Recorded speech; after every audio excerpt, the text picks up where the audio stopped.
Hello and welcome to The Point of Everything. Today it is the best of 2024. We made it to December and delighted to have two great writers and music talkers on the podcast.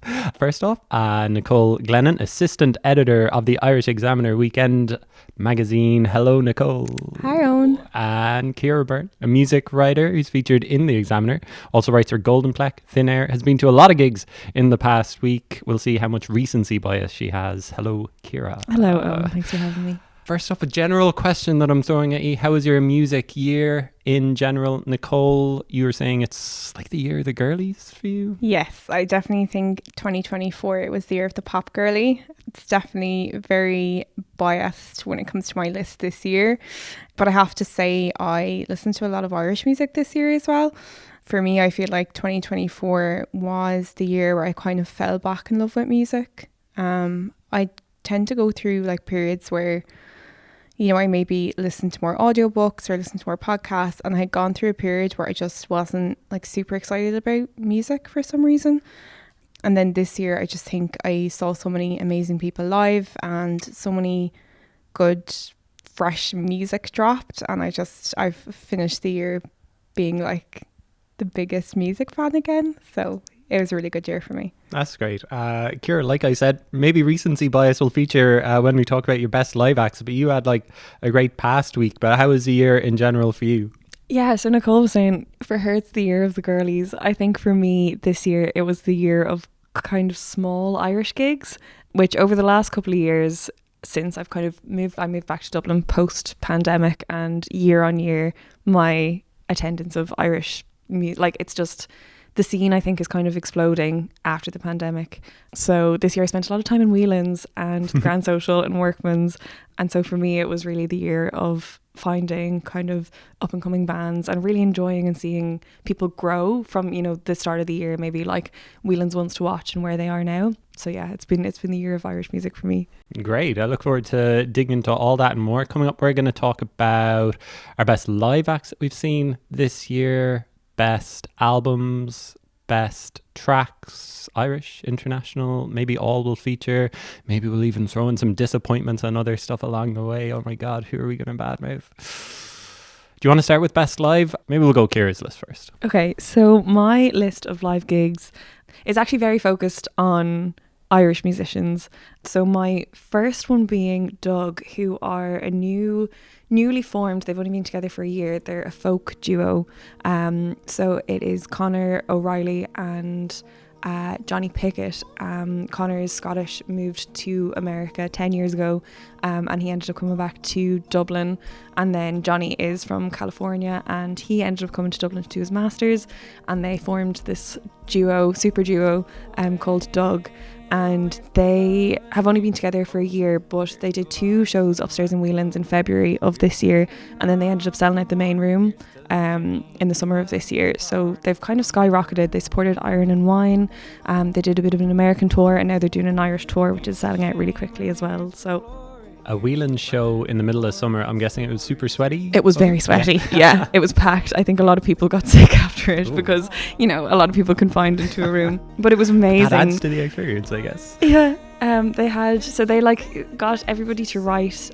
They've got a song called Jubilee. They've only released 2 songs so far. And they got everybody to write their kind of moment of Jubilee on a little piece of confetti. And they all like manually filled a cannon and exploded the confetti cannon. Oh wow! While they were singing their song, which I think was like a really nice touch to it. Wow! So a folk band with a confetti cannon. Yeah. What an oxymoron! I know, they mix comedy with like American old time, like Appalachian music and Irish folk. So it's really a mix of things, but it works very well. So that was probably my top gig of the year, I would say, which is great for. Oh, you're starting at 1. Yeah. Oh wow, Doug number 1. Wow. To be honest, I didn't really number these 1 to 5. They were just kind of like just my favorite. Okay. Here's to letting instinct take over. It'll come round. Here's to swinging at apparitions. Here's to hitting the deck and missing. Here's to wiping off your brow with a bloody butcher's towel. It'll come around. Well, can't you feel it? Can't you see? It's the year Jubilee. Grab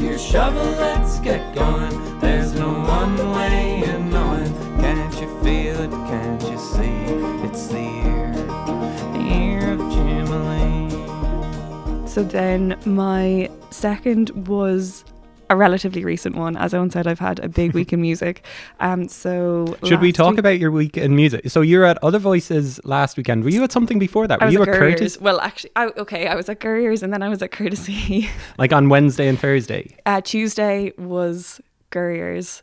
Tuesday, like a week ago, and then Courtesy was, I think, on Wednesday or Thursday. And then you And drove then down to Other I Voices drove on to Other Friday. Voices on Friday. I voted and then drove straight to Other Voices in Dingle. Spent 4 days there.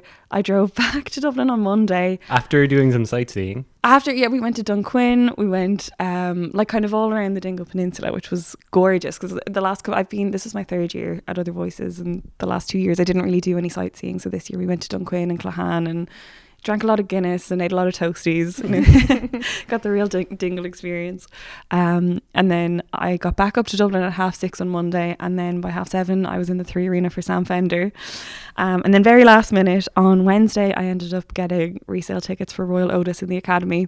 And then on Friday I was at Fontaine's, and on Saturday I was at Fontaine's, and today I'm going to Fizzy Orange, and then I'm going to go to bed. Okay, so after all that, your most recent bias who's made the list? So Couriers, who I think have had kind of an explosion over the last year. They've only been together since the pandemic. They're all about my age, so I think mid-20s. And they released their debut album, Come and See, this year. And they played a sold-out gig in Whelan's, and it was maybe the highest energy of a gig that I have ever been to. There were a lot of mosh pits, which I'm still recovering from. But it was just absolutely incredible. They were really on form, and just somebody I would absolutely recommend to go and see if you ever get the chance, because I think they're doing something really unique and special, and they're really at the top of their game. Very shouty. Very shouty, yeah, they like to. But I think there's a lot of kind of integrity there, because they talk about politics and like people's rights in general, and they really stand by what they say. So that was a hit for me. So then my next one, I'll go back to summer, to a festival gig. Barry Can't Swim, one of the closing acts and the headliners of All Together Now this year. This was on the final night on the Sunday, and I was driving home that morning. I put myself forward as a designated driver. So I was sober, completely very with it, had a coffee in my hand, and Barry Can't Swim on stage. And he just really captured the crowd, because I think sometimes on a Sunday night people can be tired. It's been 3 days. There was a lot of rain. But it's also been the year of dance music. It's been a big year for dance music this year, I think. For sure, yeah. And he just really wowed me. It was a lot of fun. That was it All Together Now. That was it All Together Now. Yeah, over summer. So then my second last one, actually, and now this was very recent as well. It was about two and a half weeks ago. I went to see Idols with Chalk on support in the Olympia, and I hadn't seen them before. This was my first time, and I'd listened to them. I'm a big kind of BBC Radio 6 listener, so they're played all the time, and I've been very aware of them for a couple of years, but they hadn't really been on my radar, somebody to see. And I'm a huge fan of Chalk. They're a 3-piece from Belfast, and I just think they're doing amazing things. But yeah, Idols put on a show. We were kind of like upstairs, downstairs, which I don't know if you're even supposed to do in the Olympia, but we came down for a bit of a mosh pit. So they're kind of like Couriers, I guess, aren't they? Very shouty. Yeah, and shouty kind men. shouty men who are quite innately feminist, I think, and kind of talk about political issues in quite a leftist way. And I think, like, Couriers, obviously the name kind of comes with a connotation, but they're also, I've met a couple of them a few times, and they're so lovely, and they kind of want to do what they can to represent people and kind of be on the good side. And I think Idols are doing the same in terms of like hardy looking men with like shaved heads, but they wear skirts and they wear pink dresses, and I think we were cool. at the same gig on the Thursday. Yeah. I was reviewing it for the Examiner, and I thought that they were good, but I'm also kind of like, I think that they're kind of my guilty pleasure Idols. In what way? Because I think they're such a band who just like wear everything on their sleeve. There's not much under the surface with them, and I can kind of take or leave some of their stuff. I think their albums haven't been as good as Joy is an Act of Resistance, which they released before the pandemic, I think. So I think that their albums haven't been as good, but they're such a good live band. Yeah. And I do enjoy just a good shout along with the crowd, and people love them. And like you said, their message is a super positive one, and it's kind of hard to resist that. Mm-hmm. So. And I think I agree with you in terms of like a listening experience where I hadn't really thought about going to see them based on what I'd heard, but then after seeing them live, it's like kind of changed that. Yeah. But You know exactly what you're getting with them. exactly, yeah. And then my final one, my top of the year, talking about recency bias, I went to see Fontaines twice this week, yesterday and on Friday night. This weekend, yeah, twice in the last 2 days.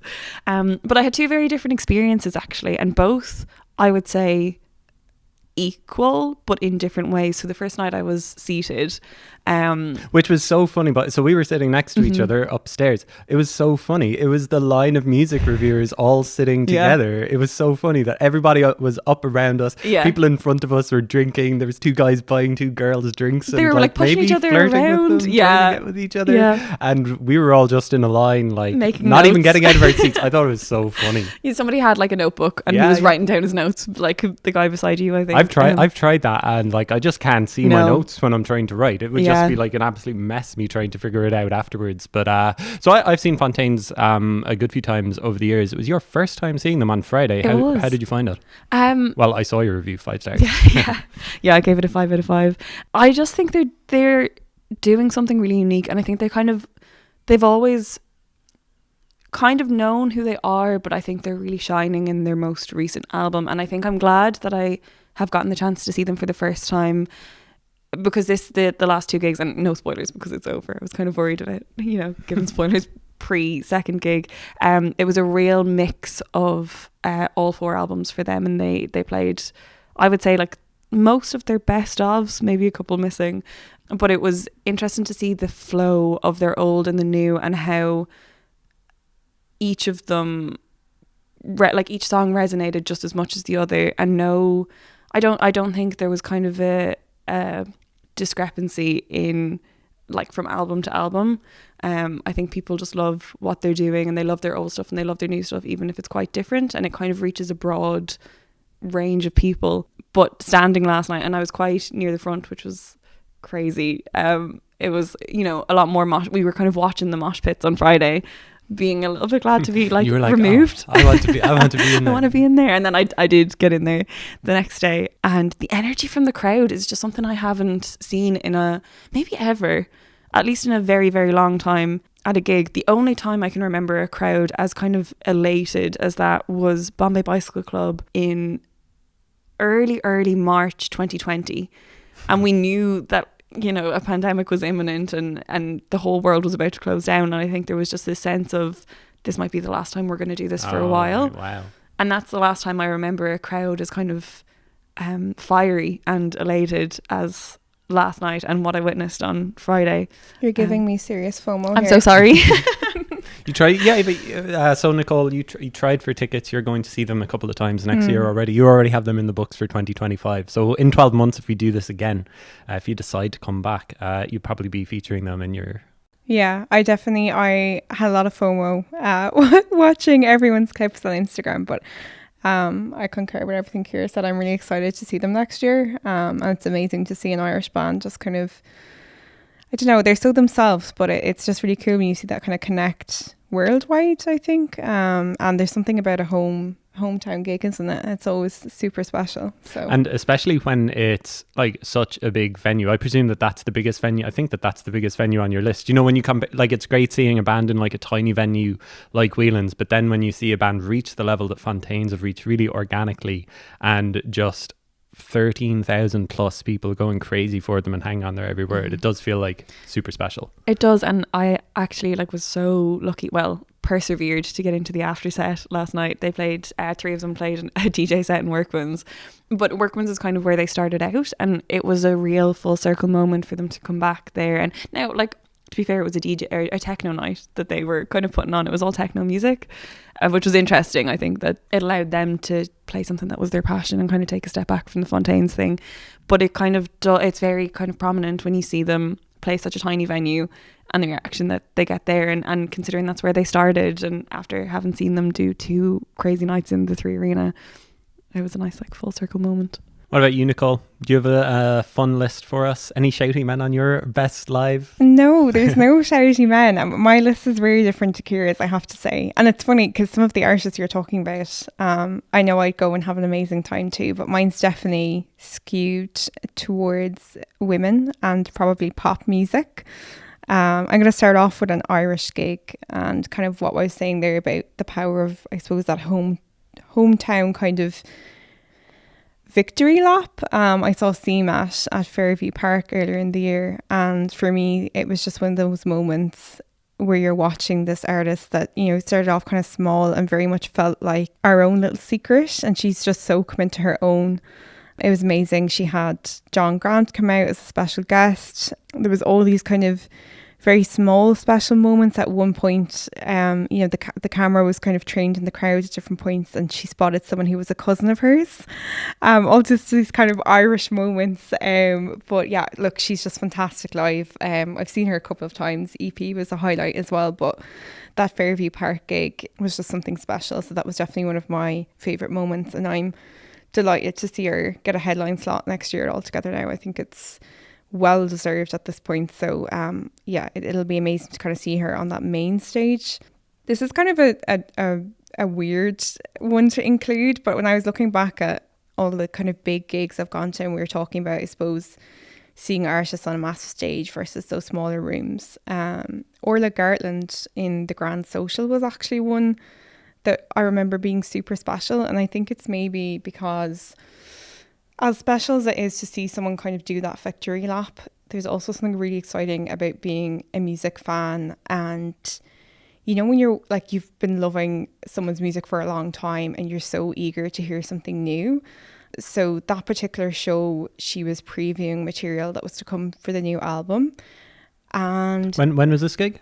I think it could have been April. Oh, okay. I don't know if we even knew there was an album on the way when this gig was booked. I can't really remember, but I went to that gig with a friend of mine who's been a fan of her for a while as well, and we were just so buzzing. Like when we were hearing her play the new stuff, and we were just getting really excited about what was to come. And I think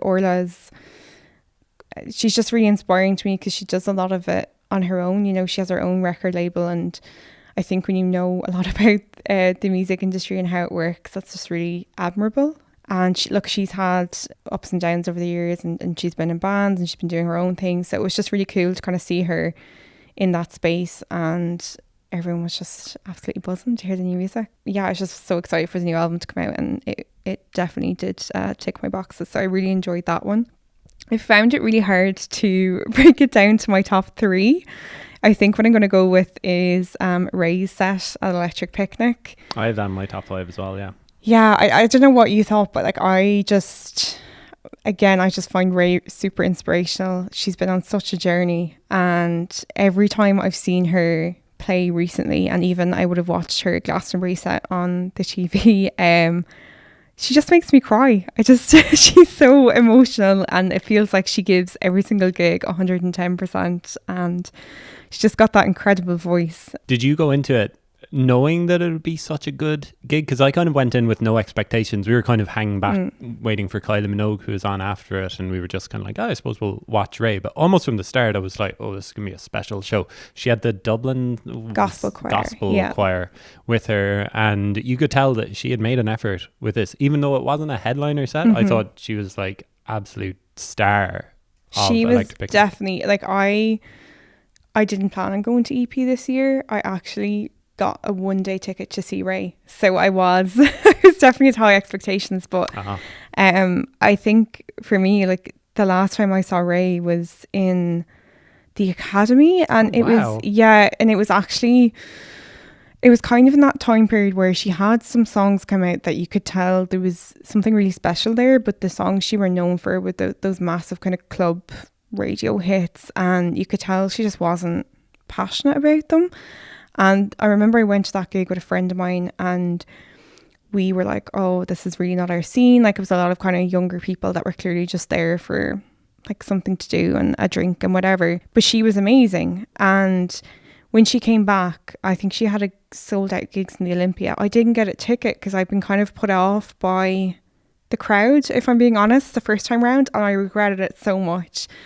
So yeah, in the meantime, she'd kind of gone back to her roots, I suppose, and, you know, obviously gotten out of the deal and brought out this record. Yeah, I just think it's amazing. And obviously, like, Ray has so many songwriting credits on big songs and things like that. Like, she's been working away for so long, and she probably wasn't getting the credit she deserved. So I think it's just something really special. And I know she's really using her voice in a powerful way. Like, I think she keeps speaking out about, you know, sort of how we value songwriters and the people behind the music that we hear. So yeah, I was blown away. I think she was the star of EP.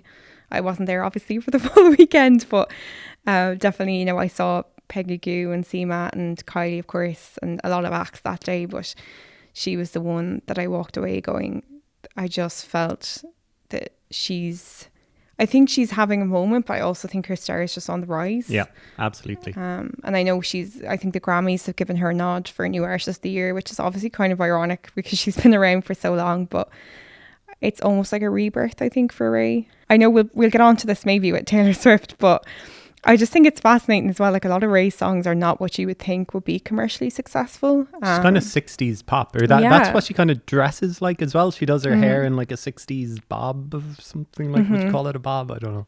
Yeah, and like some of her songs are probably 6 minutes or something like that. And yeah, I think one thing as well at EP, she has a song, Ice Cream Man, about an assault, and I always get a bit nervous when people play songs like that at festivals because you just don't know how the crowd's going to take it. But for me, everyone around me was just so respectful during that song. Everybody, if you weren't singing it at the top of your lungs and crying, you were just standing there and kind of taking it in. And to see something like that at a festival get that reception was just really special.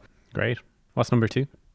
Number 2 for me is Olivia Rodrigo at the 3 Arena. And going back to the line of music reviewers, that was me at that show. And I really, really wanted to be in the mosh pit. But I think myself and there was a writer there from the Irish Times beside me, and we both gave it 5 stars. And we kept looking at each other during the gig and just going, what are we witnessing?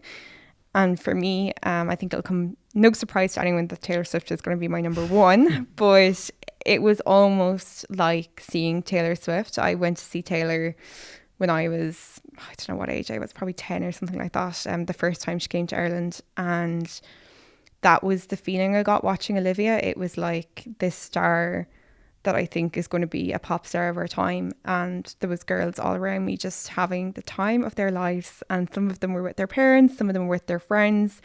You got the sense it was a lot of their first kind of live music experience, definitely on that scale. And her voice was incredible and her stage presence was incredible. And I left that gig going, oh my God, I feel like I've just witnessed a Taylor Swift.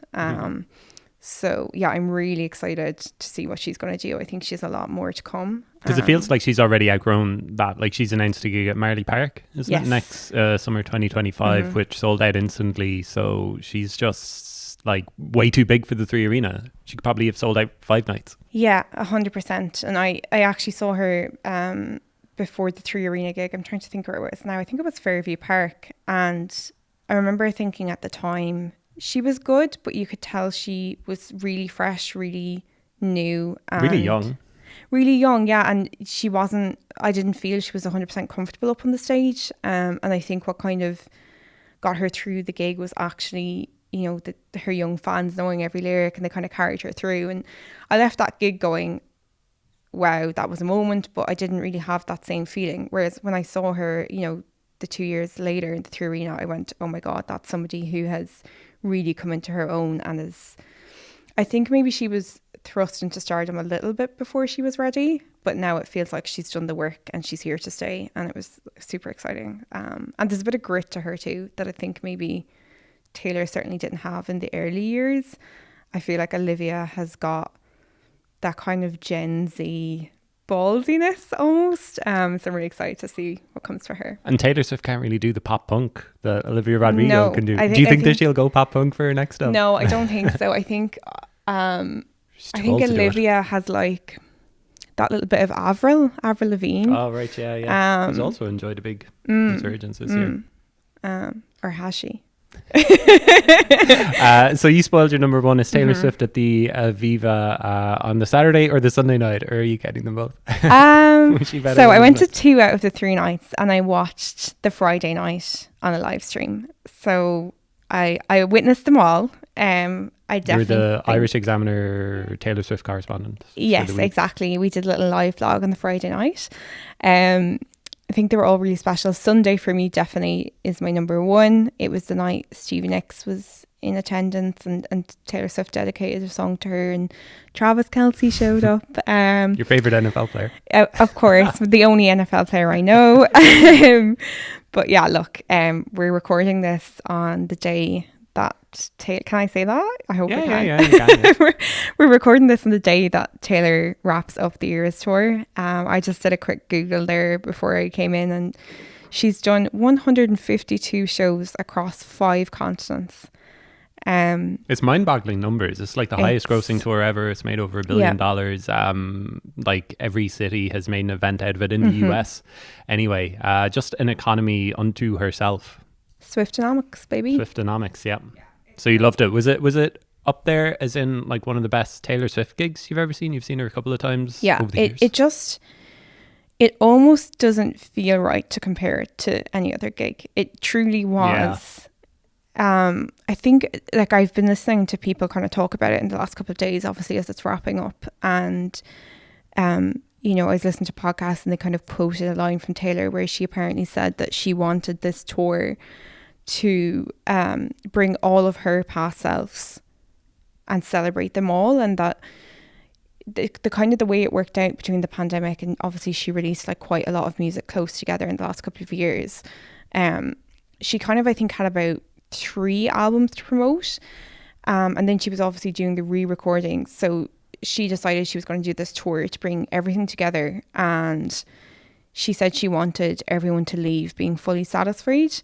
And when she said that, I thought it was kind of interesting, but I don't know if you agree with this, but I kind of get where she's coming from. I think a lot of time when you go to a concert, it's always over too soon. Like, it's not long enough. Well, I don't know if I'd say it's not long enough, but like you never get everything you want. So like here was talking about Fontaine's there, and she said they did such a good mix of 4 albums. It was their best of, but yet there was still amazing songs that they had to leave off.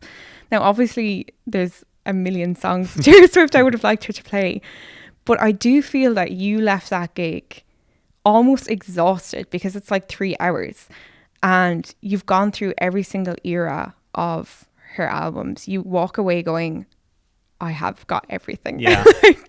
I guess there is also that cliche of like leave them wanting more, which I guess she doesn't do. No, she like, now I went to see it more than once, and a lot of people did go see it more than once, but I think I could have seen that show once and gone, yeah, that it just, I suppose I've been a Taylor Swift fan since I was very young, and there was something about, she's talking about bringing all of her past selves to this night and celebrating it.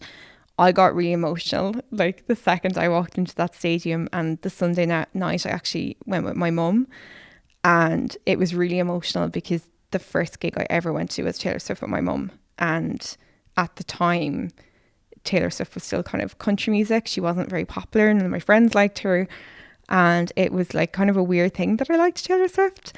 So it was just kind of mad to be in the pit on Sunday night there was people around me from all different parts of the world. Like, it was crazy. We met so many people who had traveled because they couldn't get tickets in their own city. And I mean, I did it as well. I applied for like multiple cities and just kind of went, okay, whatever I get, I get. And thankfully I did get Dublin.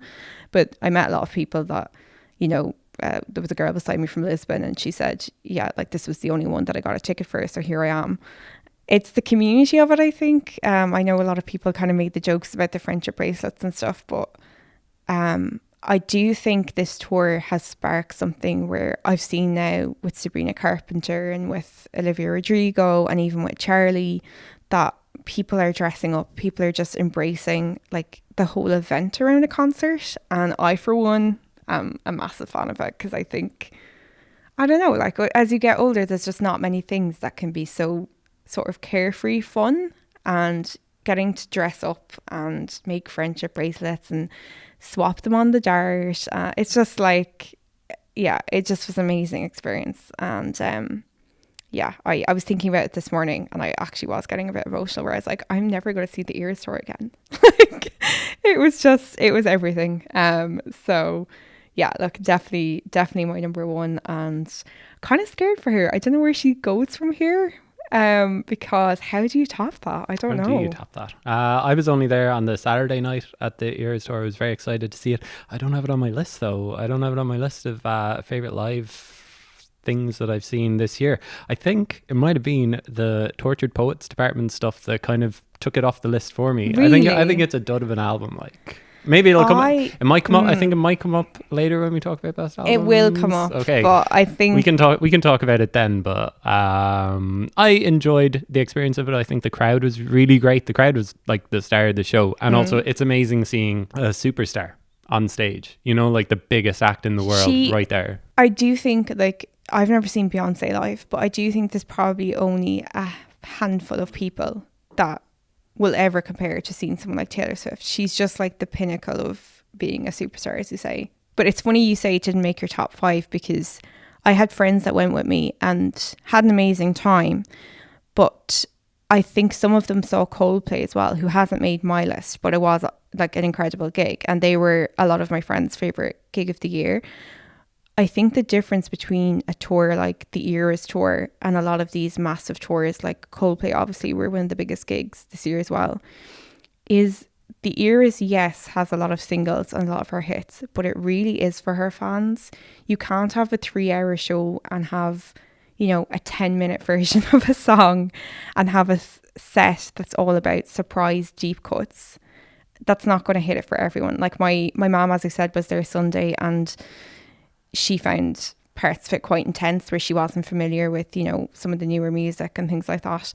So I think if you're not like a super fan, it mightn't be, but that's kind of what makes it super special to me. Like, how many artists are going to do something that they know is for like the super fans, but then she has so many super fans that she can do it, I suppose.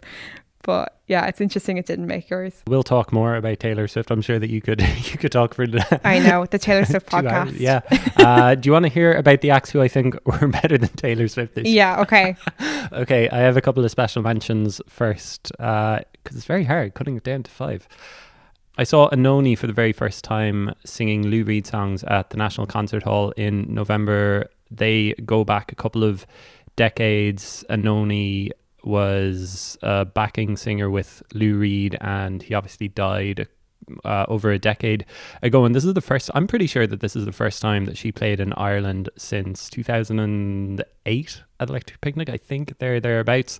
So even though she wasn't doing Anoni songs, which would have been amazing, it was still great seeing her do Lou Reed songs, including Perfect Day. It was a really, really stunning performance. I helped put on a literary festival on Garnish Island in Cork called Crosstown Drift.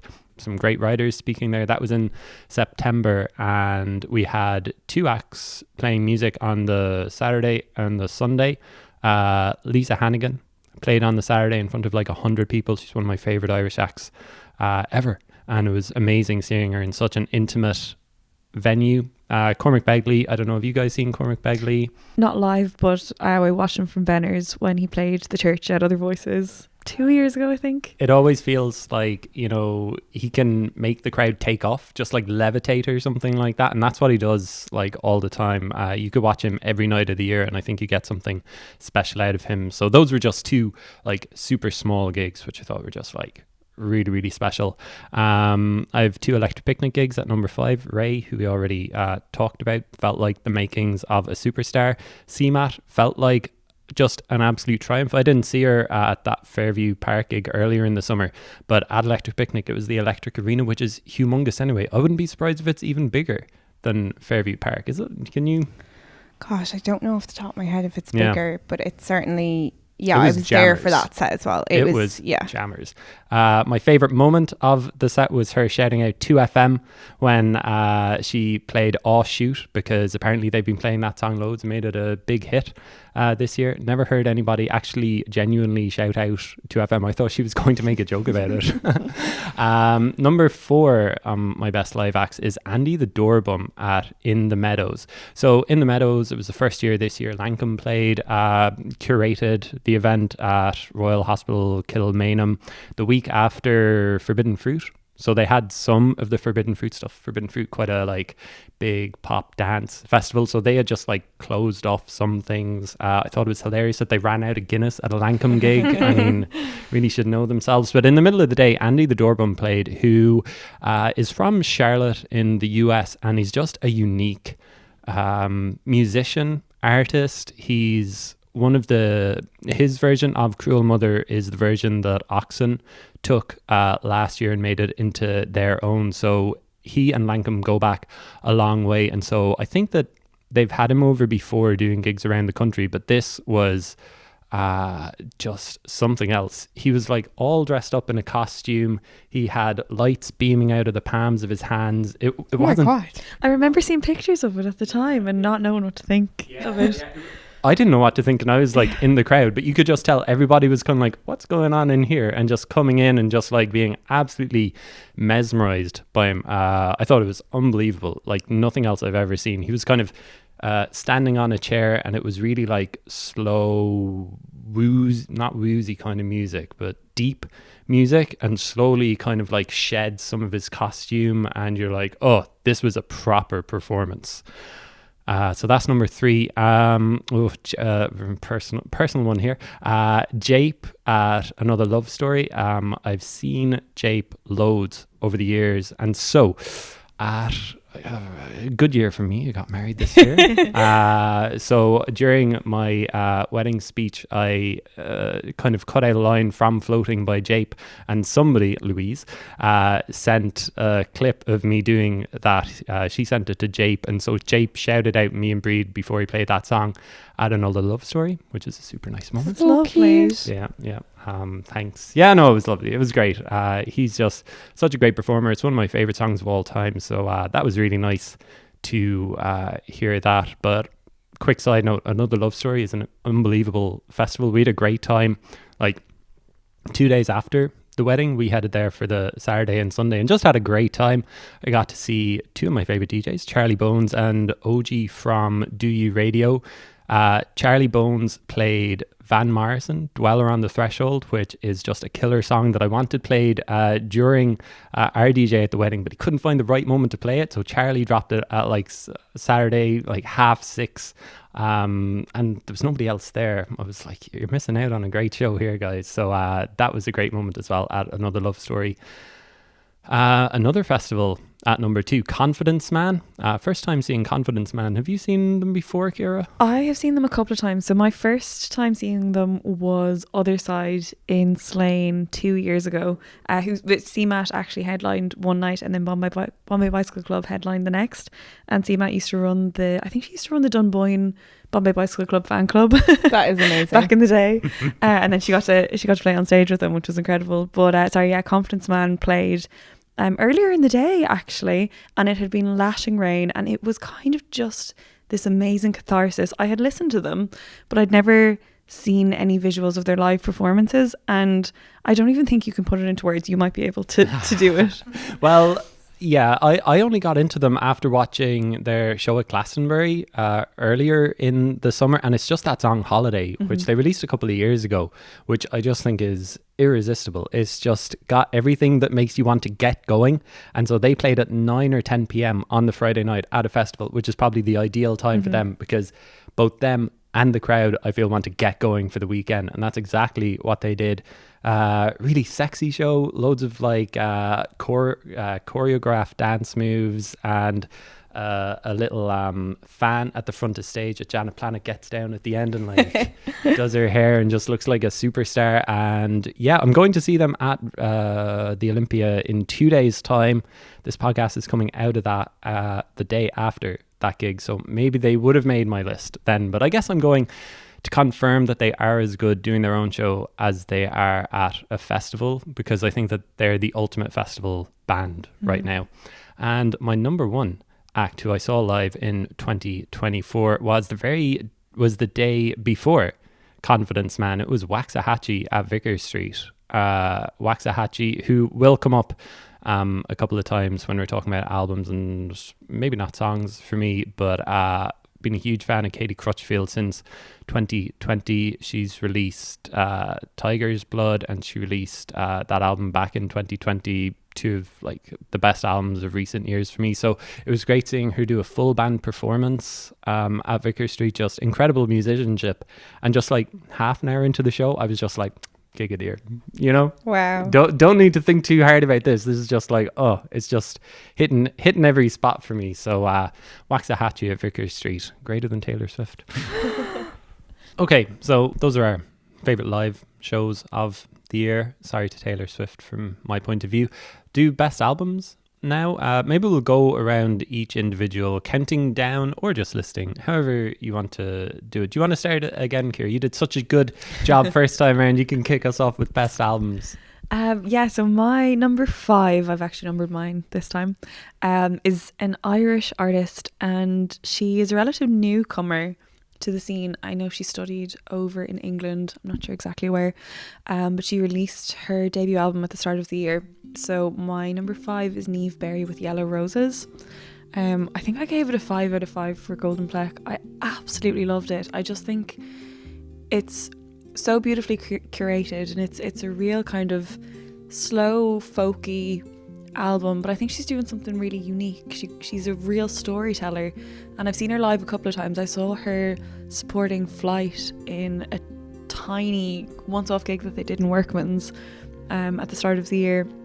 It was themselves and Madison Cunningham had written basically an entire album together in America, and they did this once-off gig in Workman's for some reason. I don't think they'll ever play the songs again, and Niamh Berry was on support, and then I saw her kind of just at an album launch and at her own gig, and I just think she did a gorgeous job with the album. I just thought it was beautiful, so that's my number 5. Yeah, I remember Miles O'Reilly telling me last year or 2 years ago about Niamh Berry, how she just has an unbelievable voice that stops you in your tracks, and she really does on that album. It kind of straddles like pop and trad / folk as well, doesn't it? It's not quite any of those things, but it's all of them as well at the same point. Really it's something in its own. I think she really has something unique going on, and it's just a gorgeous listening experience. Yeah, really, really nice.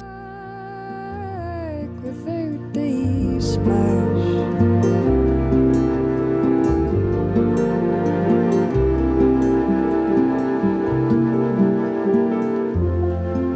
I overheard a conversation with a scientist and a shaman. They were saying the same things, using different words. One man's rainbow is another spirit from a different world. One man's soul is an oyster pearl. Then they shook hands and parted and went their separate ways.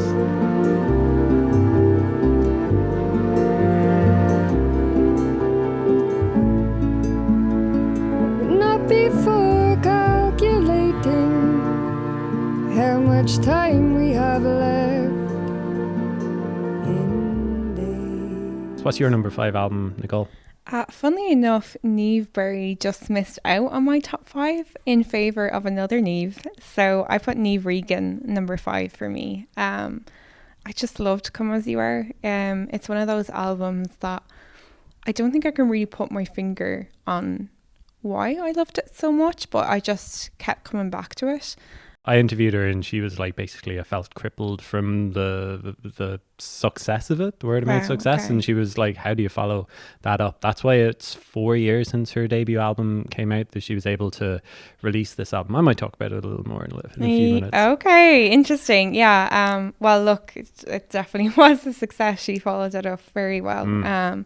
Yeah, look, I just loved it, and I think there's a lot of songs in there that really hit home with me. I suppose she writes a lot about, kind of navigating a long-term relationship and the kind of everyday issues that you have from, mortgages and things like that. And yeah, there was just like a lot of the lyrics really hit, but then she just has this lovely lilting voice that kind of, she can be talking about quite big issues, but it feels really warm. So yeah, Long Haul was probably one of my favorite songs of the year, to be honest. So I just loved it. And I actually hadn't listened to her debut album when it originally came out. So she was a really nice find for me this year. Romance by Fontaines DC is my number 5 album. I wasn't sure what to do with them just because like I've gotten so used to them just being great all the time, but it really did feel like a step up. Like you said, Cíara, it really did feel like they reached their peak on this album. Favorite was a track that really stood out, the closing track, but Starburster was the first single that they released, and I'm not 100% sure about the whole rollout, their whole interviews that they did around the album. They were, you know, all dressed up in neon green, talking about how this album was influenced by nu metal. I don't know if that was something that I got from it. Maybe you can hear it on Starburster. I don't think you can hear it anywhere else on the album.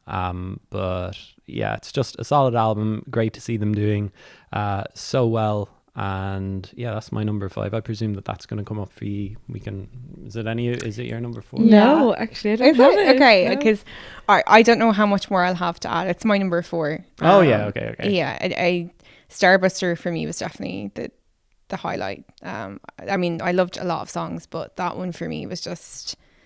It makes you stand up and take notice. It doesn't does, it? yeah. It's like, it's such a kicker for like an opening. I know it's not the opening track, but to me that kind of feels like when the record really starts going. Would you have liked them before this No. year, this album, or was this something? Yeah, I don't know why. They kind of passed me by. I suppose I'm not like, my music taste would be quite different to Cíara's, and that I wouldn't listen to a lot of the shouty men, as we've been saying. So many shouty men. Yeah, and Fontaines were just never... I just never thought that they would be my cup of tea, I guess. Not the shoutiest. No, though, they're not as the things go. shoutiest. Yeah. I think I just... I don't know why, but then when this record came out, I think Starburster might have been one of the first songs I heard from it, and I just went, okay, I need to listen to this. Yeah. And yeah, I do. The colours as well for the album have been kind of funny, haven't they? Because they've it's been the pinks and the greens of Brat and Wicked. So they were really they planned it well. Yeah. What's your number 4 album, Cíara? So for my number 4, I put Orla Cartland with Everybody Needs a Hero. I actually spoke to her for the Examiner a couple of months ago, and then kind of got to be on the photo shoot and got to be at her little pre-album listen party in the Big Romance. So that was quite like an intimate experience of the album, I think, listening to it on vinyl in the Big Romance and kind of hearing her talk so in detail about it. But I have listened to her kind of from the very start. Like, she started uploading videos of her doing covers and of her singing back with Hudson Taylor, I think in 2012 or 2013 in her room in Dublin, and now she lives over in London. She's released, this is her second album as far as I'm aware, and then she took a break to kind of be in a would you call it like a pop group of Fizz? It was kind of a super group with Dodie and Greta Isaac and Martin Luke Brown. Yeah, I feel like that almost was like a reset for her. Like it was,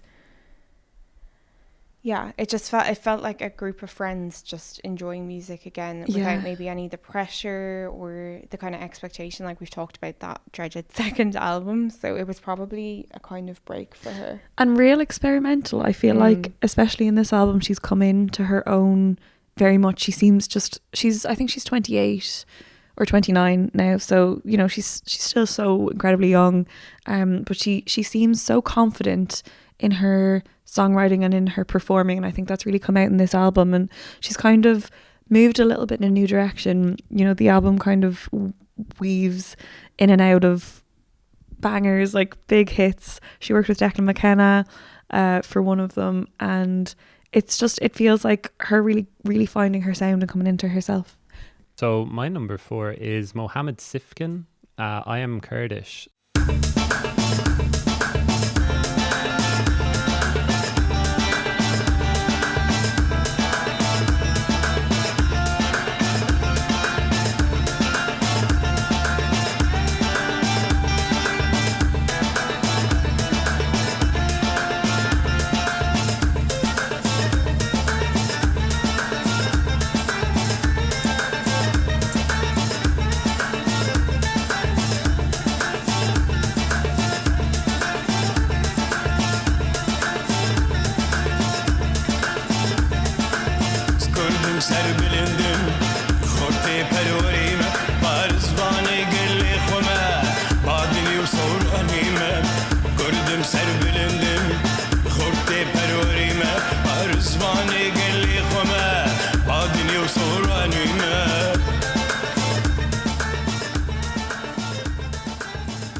So he's a bouzouki player. He makes Middle Eastern and North African music. He's a Kurdish Syrian singer and bouzouki player. Started making music in the 80s and moved to Ireland after the war broke out in 2011. And so he's been picked up, helped by Nya Records over in Leitrim, who do really, really good stuff. They've released albums by Natalia Baylis, who features on this album. And if you've seen Mohammed Sifkin live, he's supported the likes of Martin Hayes, Cormac Begley, Lankum as well. It's almost like a dance experience. Really, really cool. He just does his own thing, doesn't speak much English, just wears this suit and is very much down to business. And it's just a really powerful listen, even though you might not know what the lyrics are about because it's all in this other language. But I think you can count it as one of the best Irish albums of the year, because there are a couple of artists like Natalia Baylis, I think, Emer Reedy and Cathal Roach. So yeah, just a really, really great album. And now we're on to number 3. Nicole, do you want to take your number 3? Yeah, my number 3 is another Irish act who I've been slow to come to. So my number 3 is Half Known Things by Houseplants. Oh yeah. Their second album. Yeah, I liked some of their songs from the first album, but I listened to it and it just didn't click for me as much. I wouldn't traditionally be someone that kind of listens to dance music, so I think I just kind of listened to it and was like, yeah, that's not really for me, but it's good, and I kind of moved on. And then when Half Known Things came out, I listened to it and it just clicked for me. I'm really surprised. It's probably one of the albums I've played most this year. It's Dahi and Paul Noonan and some other friends as well, but I think they're the two who kind of make the album. Yeah, and it just makes me want to dance. But I think Paul's writing is just really clever. And for me, I do tend to traditionally I've tended to gravitate towards music where I connect with the lyrics. So I think maybe just the lyrics for me made it click a bit more, and yeah, I just love it. The first album was kind of made almost like a lockdown project. It was them sharing tracks over the computer as the lockdown wore on. So this was made more in studio, I think. So I don't know if that's kind of what makes it feel different to the first album, that you can literally hear them in the room together, sort of a thing. I don't know. It did feel different to me. I just this one clicked and the other one didn't. But I have tickets to see them in the new year, and I'm so excited. I just think it's going to be like a kind of cathartic experience. But it's one of those albums as well where certain lyrics just really make me laugh. So I'm dancing, but I'm also laughing. No Pushover is probably one of the highlights for me, and I just love that it's somewhat based on Elon Musk and the simulation conspiracy. It's just such a strange thing to write a song about. But I think Paul Noonan is just kind of a very unique writer. So yeah, I can't wait for that gig. I feel like it's definitely going to be a highlight for me. And I guess I was saying earlier about 2024 kind of being a year I fell back in love with music. For me, this album was just such a surprise because it isn't traditionally something that would probably make my top 5. So I was just really surprised that I loved it as much as I did. Great. Need a breakthrough to the other side. Need to claw my way back to the light. Use some of that soft tissue in my head that's sitting idle, or I've heard it said. I need to draw myself up to full height and say today I will sell this house. Stop dragging my knuckles on the ground, doing most of my breathing through my mouth. Sometimes when I'm on that path, think about how the world is flat. I remember like the kind of chat only Elon and his bros in the bath. Cause sometimes there's a man in a well, he's the man for his time and place. What's your number 3, Cíara? My number 3, we're back to an Irish artist. So my 5, 4 and 3 are all Irish artists. Mine would be Gurriers with Come and See. I I just think they're doing something incredible. Even at Fontaine's on night one, I think it is Connor Curley is from Monaghan, as far as I know, and he was sporting a Gurrs t-shirt, and I saw a couple of Gurrs scarves in the crowd. So obviously there's a big crossover, but a big support for them, and I think they're just doing amazing things, like from their Whelan's gig. They're playing some gigs in Castleblaney and Dundalk. You know, they're very much down to earth. It is back to the shouty men. But I bought their CD in Spin Dizzy Records just after it came out, and putting that on in the car. Oh my God, you bought a CD, Cíara. I know. So old school. I know, I'm a big CD fan. I think because I drive, and now I have Bluetooth, but I just think there's something really, really nice about having a CD and putting it in and being forced to listen to an album start to finish, because I think with streaming we lose that a lot. And so listen to that album start to finish on a big long drive.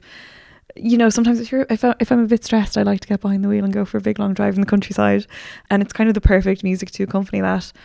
They are only just beginning, but I think it's a really strong first album for them. Yeah, they made a lot of like positive headlines as well. They were one of the Irish acts who was booked for South by Southwest earlier in the year, who kind of pulled out or protested against it because of the US Army's engagement with that festival, which I think has subsequently been stopped, hasn't it? Yeah. Des Goblin off that album is so good. A couple of those tracks are quite old, like Sign of the Times goes back a couple of years. But yeah, it's a good album to shake the cobwebs off. Yeah.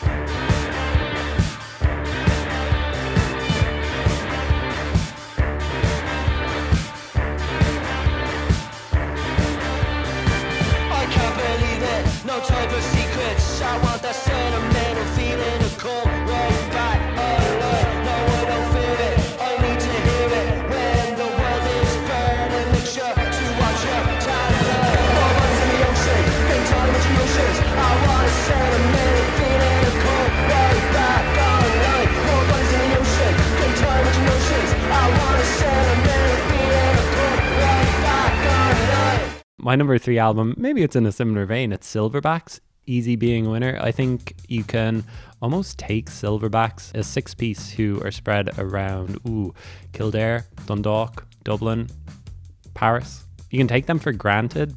This is their 3rd album, and it seems like it's just really, really the album that they wanted to make. They make music that sounds like Ought, or the band that Ought became, Cola, kind of slacker, kind of Stephen Malcolmus guitars on it, but there's a krautrock feel to some of the tracks as well, so much so that I wish some of the tracks went on for like 10 minutes or more. I think some of them could easily do that. But what's interesting about this one is that Dan, the lead singer of Silverbacks, was very much happy for Emma, the bassist, to take over more of the vocals on this one, and her tracks really do stand out as a result. But then their voices mixed together on Hideaway, which I think is a song, I said this to them when I interviewed Dan a couple of weeks ago, I don't think that they could have made that song 5 years ago, but it just shows how much of a development curve Silverbacks have been on, just doing really, really well. And then, you know, they show their development on one song, and then they just do something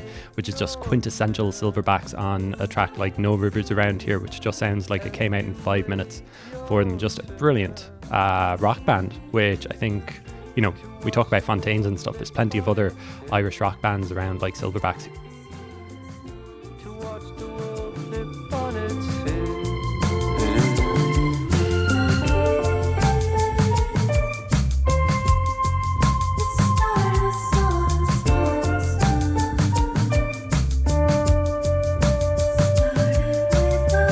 So that's my number 3 album of the year. Number 2, Cíara. So I thought I should branch out a little bit from the Irish artists. My number 2, I'm going to give to Fred again for 10 Days. It's a 20-track album, which is a whopper album. But I think what he does to kind of platform artists and to collaborate and to work with other artists is really interesting. My favourite track of the album is Just Stand There with Soak. So good. Soak is actually, I know they haven't released anything individually this year. They've done a lot of collaborations, but they're one of my favourite artists ever. So hopefully new Soak music next year. As far as I know, because I was actually at the Other Voices in the Guinness Storehouse a couple of weeks ago, and Soak was playing with Niamh Regan, and they were talking about the collaboration with Fred again, and he'd heard a spoken word piece that they put out during lockdown, and he wanted to get them involved. And it's kind of just been an amazing journey to see his success in the last couple of years. And it's really just kind of finding beautiful nuggets of things that people have said and creating dance tracks around them. So yeah, Fred again in 10 days. It's the album kind of follows the journey of over 10 days. And It's kind of about a breakup, is it? I'm actually not entirely No? sure. I think you're right. Yeah, he was going through a breakup at the time. This is the first album that he's released, which isn't part of the actual life series of albums that he's been doing since the pandemic. I really liked the first two albums. Thought the third one was okay, and I think this one has, like you say, it's 20 tracks long. There's a couple of like short songs, you know, like there's one track here, I'm just looking at it, that's 11 seconds. One song is 15 seconds, 15 seconds, 32 seconds. So it's probably a little bit less, but there's a couple of tracks that I could pick out which I really love from it, like Adore You. I really like the song Fearless with Sampha as well. I kind of prefer this as a kind of a, maybe you make your own playlist out of it rather than the other ones. But yeah, it's incredible to see his rise. Shows absolutely no signs of slowing down either, which is pretty amazing. And then as well, he did like his little during his album launch, so I was in the Grand Social for the listen through the day before it came out, and he'd been teasing about doing like a live show and showing up at one of them. He ended up showing up at Dick Max in Dingle, and he did a whole DJ set of his, like the entire 20 track album in Dingle and Dick Max, which it's a magical place anyway, but to be able to witness that would have been amazing. I didn't have time to make the 4-hour journey down to Dingle but I wish I had. What's your number 2 album, Nicole? My number 2 is kind of a surprise to myself. I have given Taylor Swift the Torture Poets Department number 2. We've talked about this in work, Nicole. I thought that you didn't like this yes, album. Yes, we've chatted about this extensively. So if you'd asked me back in April, May, would this be on my top albums of the year, I would have definitely said no. But when I was thinking back on the music I've listened to most this year and what I've enjoyed, I realised that I actually like the majority of the record. But I feel my opinion originally was very skewed by the fact that she dropped the Torture Poets Department and the anthology together. On the same night. On the same night. And the Torture Poets Department, as on its own, I think it comes in just about over an hour, is a little bit bloated in my opinion. But to have essentially a whole different album be dropped that basically feels like bonus tracks, like it's not an album in itself, it's basically bonus tracks for Torture Poets, it was just really too much. It felt like homework. Yeah, it did. And I think like part of my initial kind of disappointment with it as well is you know, if you kind of know any of the lore behind Taylor Swift, people were expecting it to be this big breakup album. She had broken up with her partner, who's been her muse for a really long time. You know, it was a relationship of a couple of years, and people really thought it was going to be like this sort of like her version of Blue by Joni Mitchell. It was going to be this massive breakup album, and she's only really had one before. I know a lot of people think she writes about heartbreak all the time, but she's actually only had one, Red. So people were really excited for it, and then transpired that it was about Matty Healy from the 1975, which was more of a fling. And I think she just kind of took the wind out of everyone's sails, and it wasn't what people were expecting. And then, of course, to drop the surprise album. I think what we've talked about a lot in the office as well is I just feel she really messed up the release of it. So, you know, for anyone that has somehow not heard the Torture Poets Department, it's a very kind of, to me anyways, quite a wintry, sad sort of experience. And traditionally Taylor Swift usually does release these new albums kind of in October time. So I really think she should have released a re-record in April and left the Torture Poets till October. because she released it around the time that we had all these albums dropping from the likes of Sabrina Carpenter and Charlie XCX and Dua Lipa. And for me, it just didn't land. I think people were looking for something fun and something just kind of carefree coming into summer. You know, you don't really want to listen to like an album over an hour about getting your heart broken. So it just didn't sit with me originally. But in the last couple of months, I've come back to it and realised that I actually really like a lot of the songs. I think Fortnight, which was the single and was the opening track to the album, I just think is a complete dud. And The Torture Poets, the second song, is probably my least favourite after Fortnight. So I started the record by just going, oh, I don't like this. But as you move into it, I do actually love a lot of the rest of it. And I guess for me, as like a long-time Taylor Swift fan, it was kind of an interesting album in that she seems to speak directly to her fans in a lot of it, and what she's saying isn't particularly kind. So she has But Daddy I Love Him, where she basically kind of calls out her fans for being like weird and possessive and thinking they have a right to decide who's right for her. So she seems to be kind of saying like, I know Matty Healy isn't what people want for me, but you don't get to tell me who I get to be in a relationship with.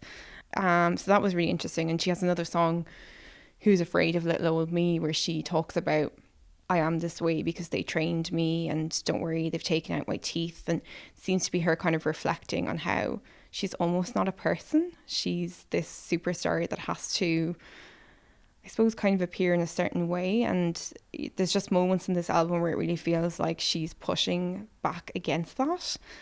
Yeah, I think what really hit for me was when I saw it live. So it's interesting that you think The Torture Poets was the dud of the set, because for me, when I saw some of those tracks, like the kind of the like aggression she gave to some of them live just really made them hit differently for me.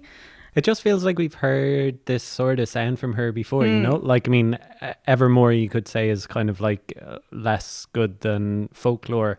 And you could say Torture Poets Department, is less good than Evermore. I just think it's kind of like that sound. Yeah. I think she's finished. You know, I think she should tick that off and move on to something else. Pop punk. So what's funny is, I know we're going to get onto disappointments. This album is also in my disappointments for the reason that you've just mentioned. So I've had a weird relationship with this album. It's disappointed me in many ways. During the summer, it disappointed you, but now we're in autumn, winter, it's... But it's still, I completely agree with you that we've heard this before. And that's where I was disappointed. Like, is it on my top 5 albums? Yes. But I do think we're really tired of Jack Antonoff, and... She needs to find new collaborators. She needs to find a new collaborator. The reason why it's still here is because I'm a massive Taylor Swift fan. I'm really interested in the whole lore behind her. I was determined to like this album, if that makes sense. Nobody else, well, a lot of other people, but as in another music fan mightn't take the time to let it sit. I wanted to like it, so I let it sit. I came back to it in autumn, winter. But it doesn't mean I'm not disappointed with it. Cíara, what are your thoughts on Taylor Swift? Do you have many thoughts? I don't have many. I don't know why. Anything you'd like to share? I don't know why it just kind of has passed me by, the whole Taylor Swift explosion, because I mean, she's huge in pop culture, and I've kind of avoided it, and I don't know. It's just not the music I typically listen to, and when I have listened to her, I've quite enjoyed her. I think it's gone too far that I'm quite overwhelmed by the volume of music she's released and then re-released. Like, I know, like, one of our friends, Rebecca, like, knows the Taylor's version over the regular versions, and it just seems like such a massive catalogue of work to get through that I'm just kind of overwhelmed, so I haven't actually delved into it. I think it is really, really overwhelming for new fans, and I also think that's why the Torture Poets Department put off so many people. It was probably, I would say, the first time we're listening to an album, I thought to myself, if you don't know the lore behind Taylor Swift, this makes no sense. The meta narrative almost. It was all these kind of like, not inside jokes, but like she was saying things that she knew you're going to get if you're a massive Taylor Swift fan. I think it's interesting for the conversation around music. Does that work? And obviously it's the best selling album of the year, so maybe it does work, but it's definitely a strange way. I think she's kind of unique in the sense that she is a persona as well. Like she doesn't just make music to make music. She's got a whole world and a whole brand around her in a way that is probably more successful than most artists ever. Like the fact that you're talking about people dressing up, and I agree with you. I think it's so fun as an adult to have like an outlet to wear a sparkly dress and make friendship bracelets and give them out on the dart, and I just think that's like a kind of gorgeous community thing. But I think her world goes past just music, where it's an entire kind of community that people feel like they're involved in, and she does that well. She does that really successfully. But then does that kind of leave people out? Yeah, that's the thing. I think before you could enjoy the music as a non-Taylor Swift fan, as in you could pick up the music as a music critic and find things to love and things to enjoy about it. You didn't have to know the lore.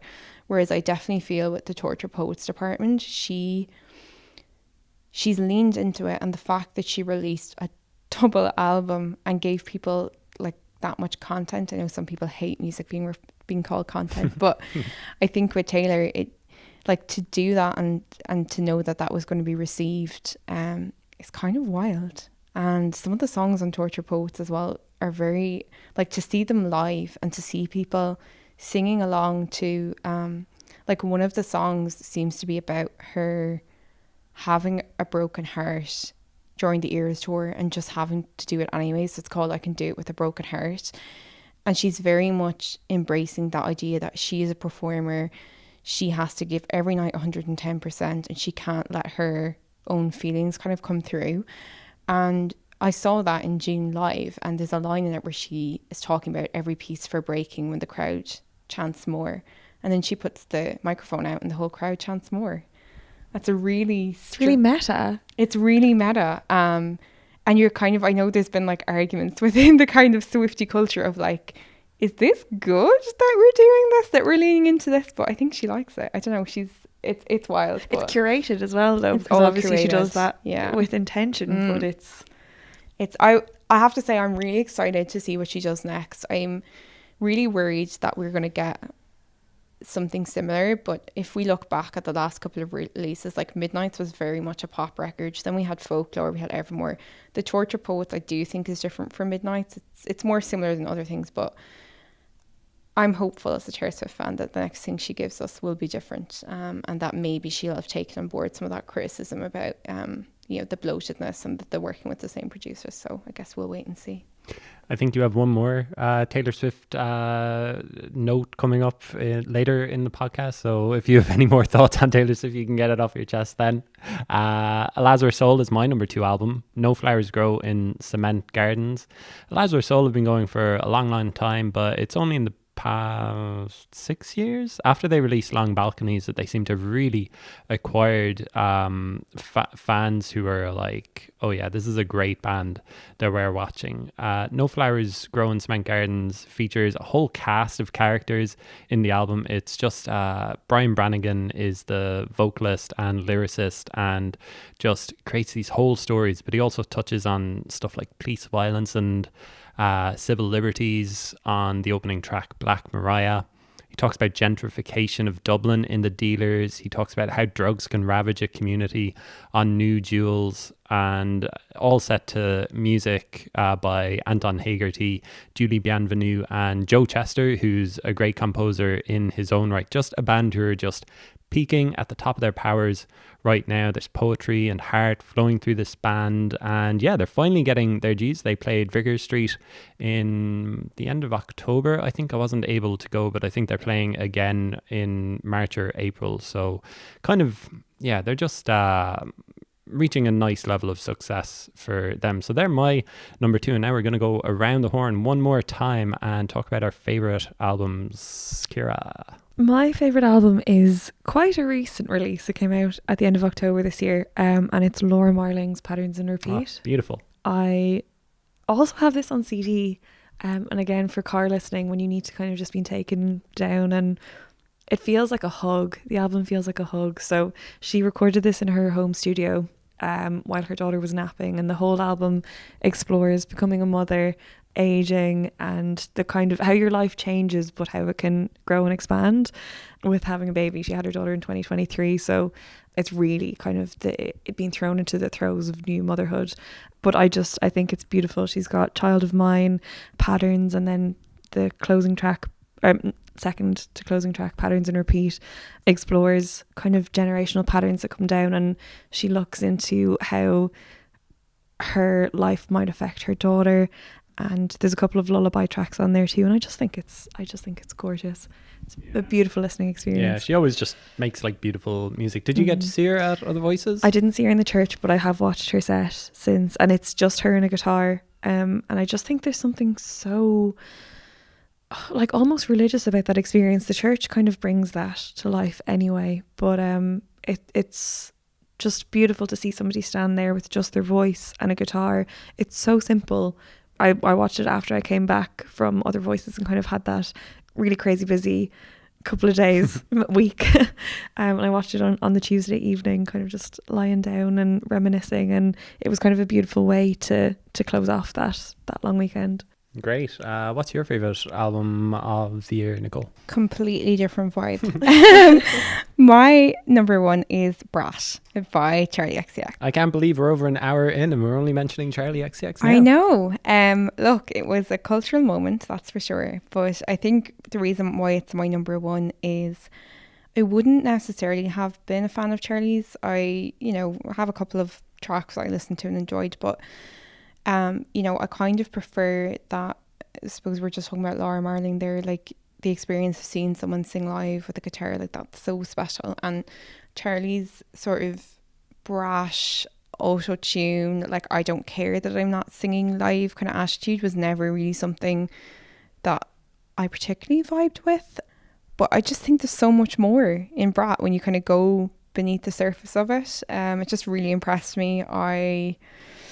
It's just so many songs I loved off it. Can you separate it from like the cultural impact that it had, like, Brat Summer, Kamala's Brat, shudder. Can you kind of separate it from that, or is it all kind of a mash together? Even like that remix album that she released in October as well, which features Lord on that track.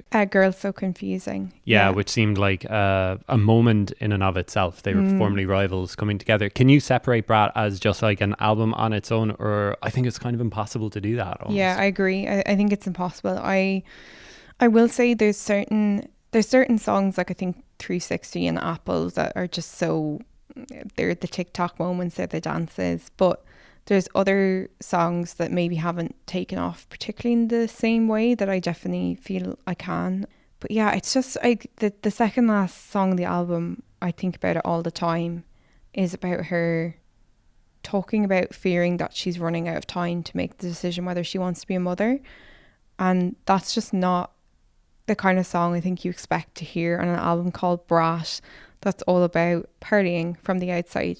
And she kind of finishes that song and then goes straight into 365 Party Girl. And I was listening to it today, and it kind of ends with her going, I wonder, will this give me more meaning if me and my baby have a baby? And then it just goes straight into bumping that. It's just a bit of a jarring. It's very jarring, but when I listened to it, I just thought, this is my generation. It's like, this feels like the conversations I have with my friends, and you kind of have these moments where you could be in the club bathroom and you're talking about something really serious and someone's crying and somebody's laughing and it's all a bit chaotic, and you have these like moments where things get really deep, and then it's just like, let's go have a dance. That's kind of what Brat felt like to me. I think the remix, I didn't really connect with them in a way. I do think Lord's was different because, as you said, they've been rivals, but interestingly not because they've made it that way. It's kind of how they were painted by outsiders. There's another track on the record that people think is about her relationship with Taylor Swift.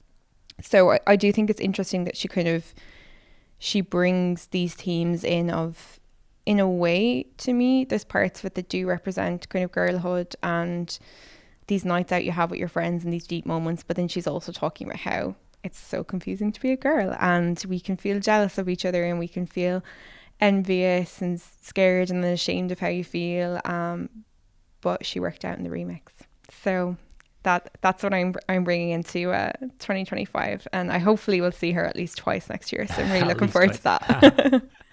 I'll give I've only been doing my Irish albums of the year, so my favorite album of the year is Niamh Regan, Come As You Are, which you mentioned earlier, Nicole. Yeah, just great to see Niamh like make this album. I kind of think that I kind of have notes in front of me. I wrote that I think she's someone who doesn't know just how talented she is. Like I said to you, she almost felt paralyzed by the word of mouth success of Hemet. She told me when I wrote the first album, I wasn't writing for anyone but myself. And now I suddenly started thinking about, what about people who might come to the gigs? Will they like this new music that she was making? And she said that put her on a spiral, and it took her 4 years to make this album. But she shows off a whole range of her music on Come As You Are. She can do super quiet, great songwriting on the likes of the opening track Madonna, and she also made her loudest track of her career to date in Blame, which is a full band sound, kind of like Julia Jacqueline. But like you said, she also talks about the deeper life events. I mean, the last track is called Mortgage, which doesn't take too much to think about what that one is about. She sings Music Doesn't Do It For You on Music. And then there's that not so hidden song that she did with Soak, which kind of sounds like it's a bit of a throwaway in the studio, but it also sounds like it was a lot of fun to do as well. And it's on the album for a reason. But the line in that she sings, and you can almost hear the smile on her face as she's singing it, is are you still at the music? Are you teaching again? I'm trying. It's like pissing into the wind. She's just a great songwriter, and really like made a great album. She recorded it up in Donegal with Tommy McLaughlin, and yeah, I think that was my favorite Irish album of the year. Just finished the record, just for the record. Sorry I was never around next year, I swear next year. All these flights are gonna pay for themselves. You can't win, you just can't win. You're still at the music, are you teaching again? I'm trying, it's like pissing into the wind. Just finished the record, just for the record. I swear I tried to make it home tonight, but Jack's back and broke up. Our catching up got liquid dice. Not fair, I know it's not fair. Even when I'm home, I'm hardly there, but I'm trying. It's like pissing into the wind. I know you're out there. I know you're out there waiting for me. Hanging there, honey. Keep the car running and save my seat. I know you're out there. I know you're out there waiting for me. Hanging there. Let's give you my top 5 like international albums, because it took me a while to kind of narrow it down as well. I won't say much about them, but Nilüfer Yanya, My Method Actor. She's an English singer-songwriter. I think this is her 3rd album. I haven't really gotten her albums before, but this one clicked like really quickly for me. Just really, really good singer-songwriter. Bill Ryder Jones released a new album called Lichida. He's from the Whirl in Liverpool. He used to front the Coral. He says it's his most produced album, and it sounds super lush, really, really lovely, and loving the sounds that he's making. If you love Rosalia, I think you'd like Empress of, who released a new album called For Your Consideration, which is really sexy, really fun dance kind of an album. Just really enjoyed digging into that album this year. And then 1 and 2, they flip. MJ Lenderman, Manning Fireworks, and Waxahachie, Tiger's Blood. MJ Lenderman, I think a lot of people discovered him this year, and he featured on Waxahachie. He co-wrote Right Back to It. They're kind of up there on most of the albums of the year lists that are doing the rounds at the moment, so don't need to say too much about them, but love both of those records as well. Any others that you want to mention? No? I wanted to say that The Rise and Fall of a Midwest Princess, I understand it did not come out in 2024. However, I do feel that was the album of the year. by Chapel Roan. by Chapel Roan. Is there? Oh yeah, she might feature in the best tracks. Yes, she certainly will. And the disappointment of my year was not getting to see her live in the Olympia, despite trying very hard. But yeah, I think tickets like that were extremely hard to come by. But yeah, look, I know it came out, I think, in the autumn of 2023. But she's just, what a year. She's just had an incredible year. And for someone to have, for that to be your first record, and she's kind of tried, and I wouldn't say failed, but she's tried and tried again for quite a number of years. And I just feel like she's come fully formed. That record is just everything you want a debut to be. And yeah, I think the fact that, you know, multiple songs from it have been on the Billboard Top 100 kind of shows that it's been its year, even if it did technically come out last year. When do you think you started listening to it? Like February? When? I can't remember exactly when. A friend of mine has been a really big fan of her for years and keeps holding it over everyone's head that she told us to listen to ages ago. Sounds like me. Yeah. So I can't remember when she first sent me a song. It definitely would have been before the album, but I don't think I really started listening to it until February or March. And yeah, immediately regretted the fact that I had not listened to Katie and bought the tickets. For €25, wasn't it? They were so cheap. Stop making her feel bad, Cíara. I will say as well, I tried to get tickets for Amsterdam and Berlin, and they didn't work out, and then Dublin. So look, she's headlining Primavera. I do have tickets, so everyone keep your fingers crossed that I will actually see Chapel Roan next year. So we've done best live, we've done best albums. Let's do best tracks now. Nicole, you can start us off with your number 5. I'm going to give my number 5 to the song that gave me the most joy this year. What sparks joy? What sparks joy? Well, that's an interesting way to put it, Owen, because my number 5 is The Spark by Cabin Crew. And the Lisdoon Varna Crew. And the Lisdoon Varna Crew. Oh my God, I'm sorry.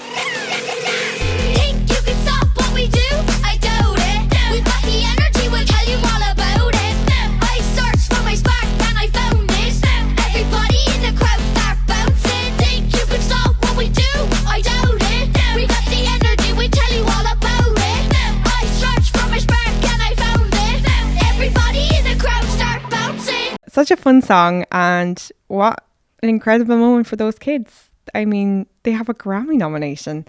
Incredible. And yeah, it went all around the world.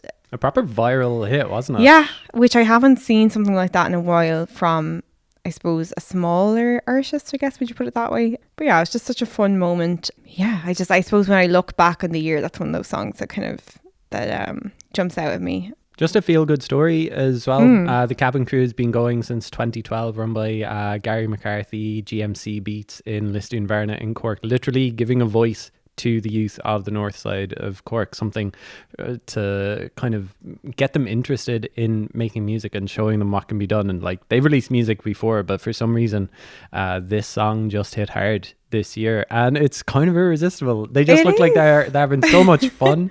Just like no notes. It's the accents for me. It's the empowerment. I mean, the Corkness. Who needs bra when you have the spark? It's just incredible. It does kind of sound like Von Dutch, doesn't it, musically? You know what? Von Dutch was in my top 5, and I took it off and gave the spark the place. So because you don't want to talk about Charlie XCX anymore. Yeah, I thought we might move on from Charlie. What's your number 5, Cíara? So my number 5 is maybe a bit of a wild card, and I don't know if you'll have heard it, but it's Girls of the Internet and Shiv collab called Never Ever Ever. It's just a pure dance track. I think Shiv kind of works that really well. She does the kind of gorgeous, like she released Golden a couple of years ago, and she does the really lovely tracks, but this is a dance track that was released at the start of the year, and it just keeps coming up and up and up on different playlists or like on my Spotify, and I just love it. It's just like, it's a tune. Lost in the woods, looking for you, searching for truth. What's a girl to do? Can't see it, would feel so good being understood.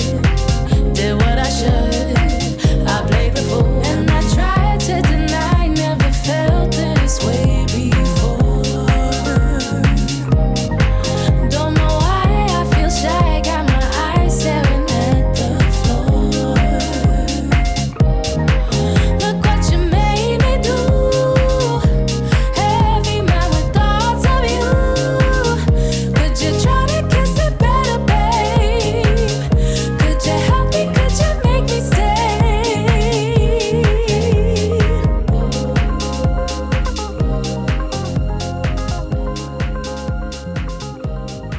My number 5 is Yankee the Bayou, which is the closing track on what I think is his long-awaited debut album, Night Golf. He is also from Cork. I'm not sure if I'm going to be showing some Cork bias with a couple of picks in my songs list. But yeah, Yankee, I've loved so much of the tracks that he has put out over the years. Back to Are You Alright back in 2017-18, and I saw him like before then as well, and he's just like a super talented guy, maybe kind of like Niamh Regan, doesn't know just how talented he is, but he's moved to London, kind of hanging out with the Soft Boys guys, Cian Kavanagh and Kojak, and so this track, The Bayou, is a closing song on his album, and it's just like a big bright track, 7 minutes long, but it also does this really, it does this thing which I love a track when it does. It's got loads going on, and then suddenly the music cuts out and you can just hear like a golf ball being putted. It's kind of like that whole culmination of the kind of concept behind the record. It's just a bit of a triumph, and he's just a great songwriter. Really, really love him. Love this track as soon as I heard it. I think it stands on its own, but coming at the end of the album, it does really sound like just a real like successful moment. So Yankee the Bayou is my number 5. Nothing more to say to you, my love, but I will wait for you to come down by the old true enemies, broken, breaking. I'll still talk to you in dreams, waiting, wasted, patient. Like words in the seas, waiting to be spoken by me, by you.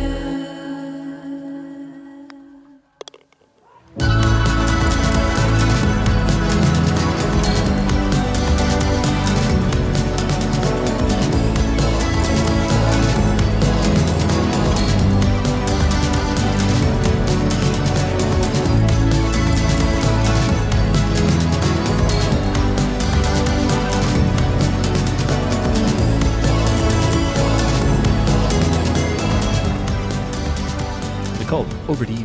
My number 4 is another big moment for Irish music. I've picked Too Sweet by Hosier. Yeah, look, a massive moment, a massive TikTok moment, but I do think it's earned its stripes. It's a really good song. And I just couldn't stop singing it this year. Do you think it's bigger than Take Me to Church for him now? Has he finally like released a song that's bigger than Take Me to Church? Yeah, I hadn't thought about that, but I actually think you're probably right. Yeah, I think he might have topped it. I didn't think that he could. I thought that like he had his moment and he's been trying to get back there To ever reach since those heights. Yeah, and I'm actually kind of surprised that he did. I didn't know artists like over 10 years since Take Me to Church. I didn't know that he'd have another big hit in him. It was really a surprise as well, wasn't it? Because I think it's a bonus track for like a re-release of last year's record, so it's kind of wild. I'm not sure exactly whether it was TikTok that made it the hit, but definitely it looks like it's just been this massive moment in the US, and I think like at home we kind of love everything he does, but this one really just went everywhere, and what couldn't happen to a lovelier guy, so I'm delighted for him. The nicest guy in rock. Probably, yeah. I think so. What's your number 4 track, Cíara? So keeping with the kind of TikTokification of Irish bands, I have Bug by Fontaines as my number 4, which is kind of their TikTok hit. The line, I change my name to Promise You, yeah, it's easier than making apologies. I just think that's such a clever lyric, and it just sticks with me, and it just feels very raw and honest, and I just think it's really catchy, and I've just been really enjoying it, and I think seeing it live kind of felt like, you know, the culmination of that as well. Why do you think it became like a TikTok thing? Is it just the lyrics? I don't know, and I think I'm trying to think of the other one now, the one where he says Charlene in a real Dublin accent. That's really taken off as well. Everybody knows the song you're talking about. Yeah, I just the name is escaping me. And that's great, and I don't know why, because they kind of seem like random tracks to take off on TikTok, but people have just been using them kind of as backing sounds. But I know my brother, he was kind of on the edge of the audience on Friday standing for Fontaines, and he said there were a lot of people making TikToks and using the Fontaine sound and trying to get Fontaines in the background. So I think they have with kind of moving to a major label, they're with XL now, and with the kind of bigger release and the bigger places that they're playing, they've reached a much wider audience, and that includes kind of a younger audience who have taken that on, and TikTok just seems to kind of go hand in hand with that in some ways. I think, if I'm not wrong, Bug, they've just released a music video quite recently with Barry Keoghan. Yeah. So I wonder, like, did they pick that because of how successful the song has been? I think it's just one of those albums where people connect with different songs on it. Like I think I said earlier, Favorite is my favorite on it. I think Starburster is your favorite on it, Nicole. Like, everybody just seems to have like different tracks that they go to, and so obviously Bug is one that you go to, Cíara.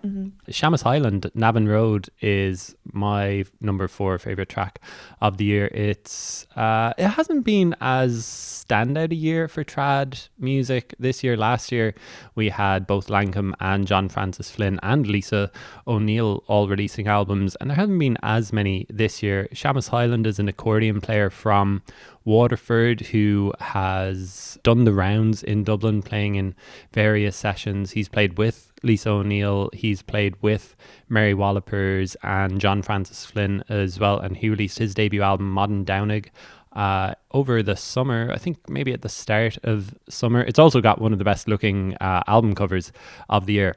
But this track, like The Bayou by Yankee, is quite a long one, and so for the opening 2 minutes of it, it's just trad really going for really like full tilt, and then suddenly it kind of cuts out and it turns into this bit of an air, I think is what it's called, and it features RF Cheney on percussion, and it kind of sets the tone for the whole album that follows. It's this mix of trad music with this new age kind of jazz drumming percussion sound, and it's just a really, really clever new thing that I don't think trad music has done before in Ireland. I hope I'm not missing anything out when I say that, but yeah, Seamus Highland, he hasn't had as like breakout a year as some of those other trad acts who I've mentioned, but Navan Road, the opening track on Modern Downing, just a brilliant scene setter of a song.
Your number 3, Nicole?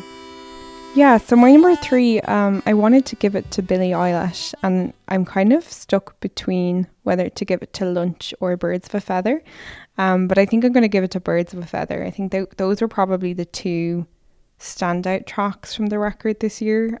Birds of a Feather, I don't know if this is actually what it is about, but when I listen to it, it feels like it's about her and her brother, and I just think it's gorgeous. So yeah, I think Billie's been, she's had a great year. She has this gorgeous kind of ethereal voice, and it really comes through on that track. And I've just come back to it again and again. I think the album overall was a little bit disappointing for me. But like we're talking about TikTok there, I think that was a massive track on TikTok this year. And Lunch was another brilliant one. But I do think Birds of a Feather probably just edges it for me.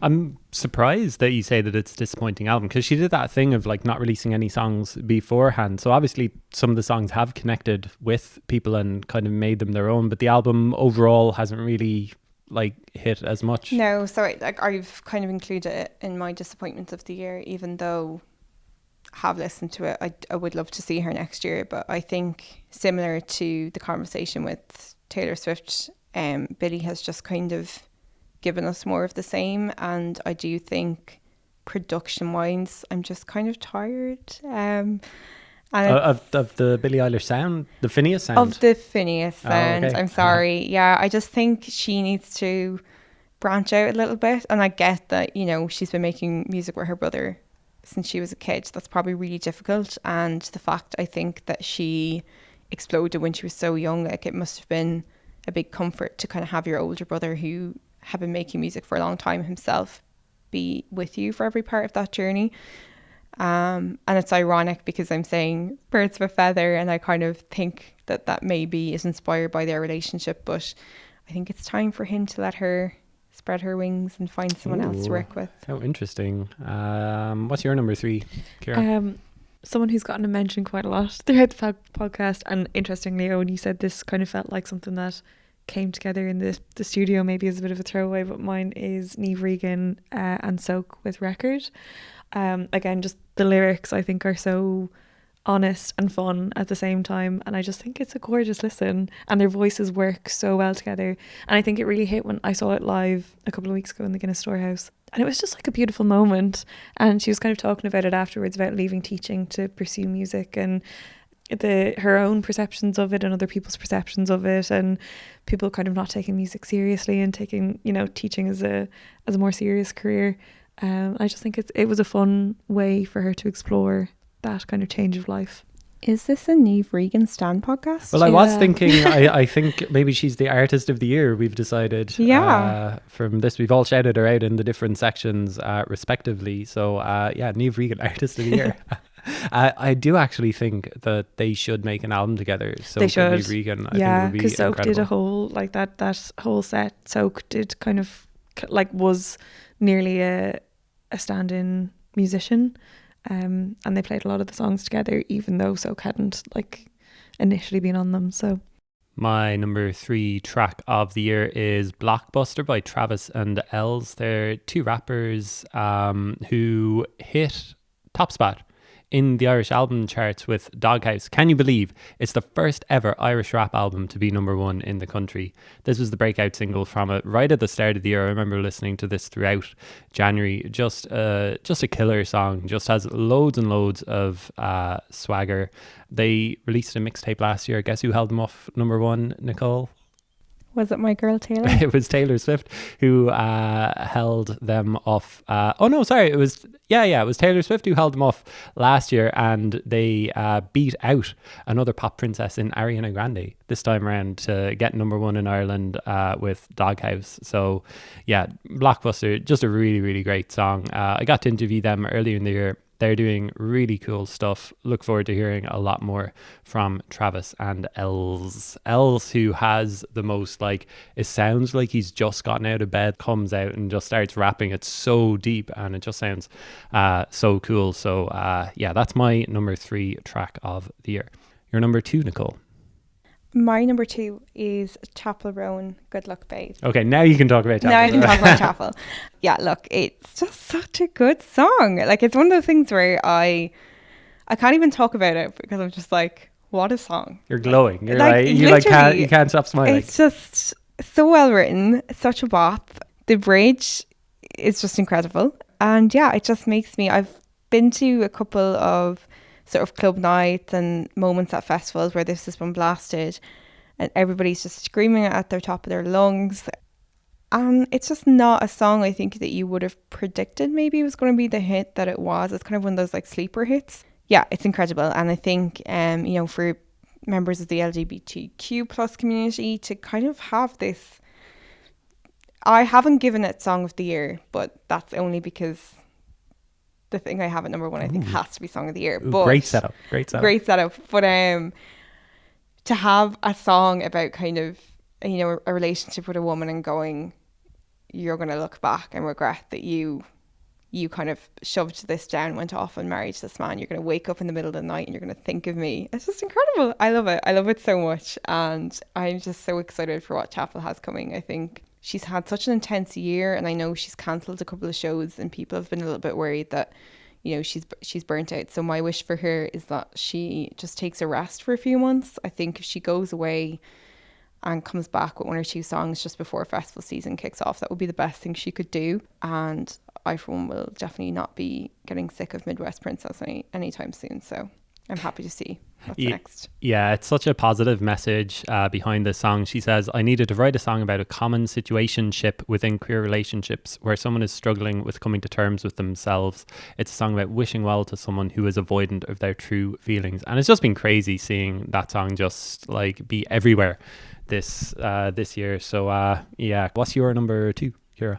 My number two is Bon Iver's Things Behind Things Behind Things, which what a throwback. You don't hear Bon Iver too often. No, I know. They released a new EP, Sable. I think it was just last month. It's a very recent release, and I just adore For Emma Forever Ago, their 2008 album. And I think this EP kind of stands almost on par, not quite. I mean, they had, like, you know, that was just a beautifully flowing album. But this I just have had on repeat for so long, and it feels autumnal, and it also feels, you know, like they dive into life and the different lives that you could live, kind of like the fig tree fable, everything that goes into you being you and your life in the present. I just think it's a really interesting concept to explore, and I think they've still got it.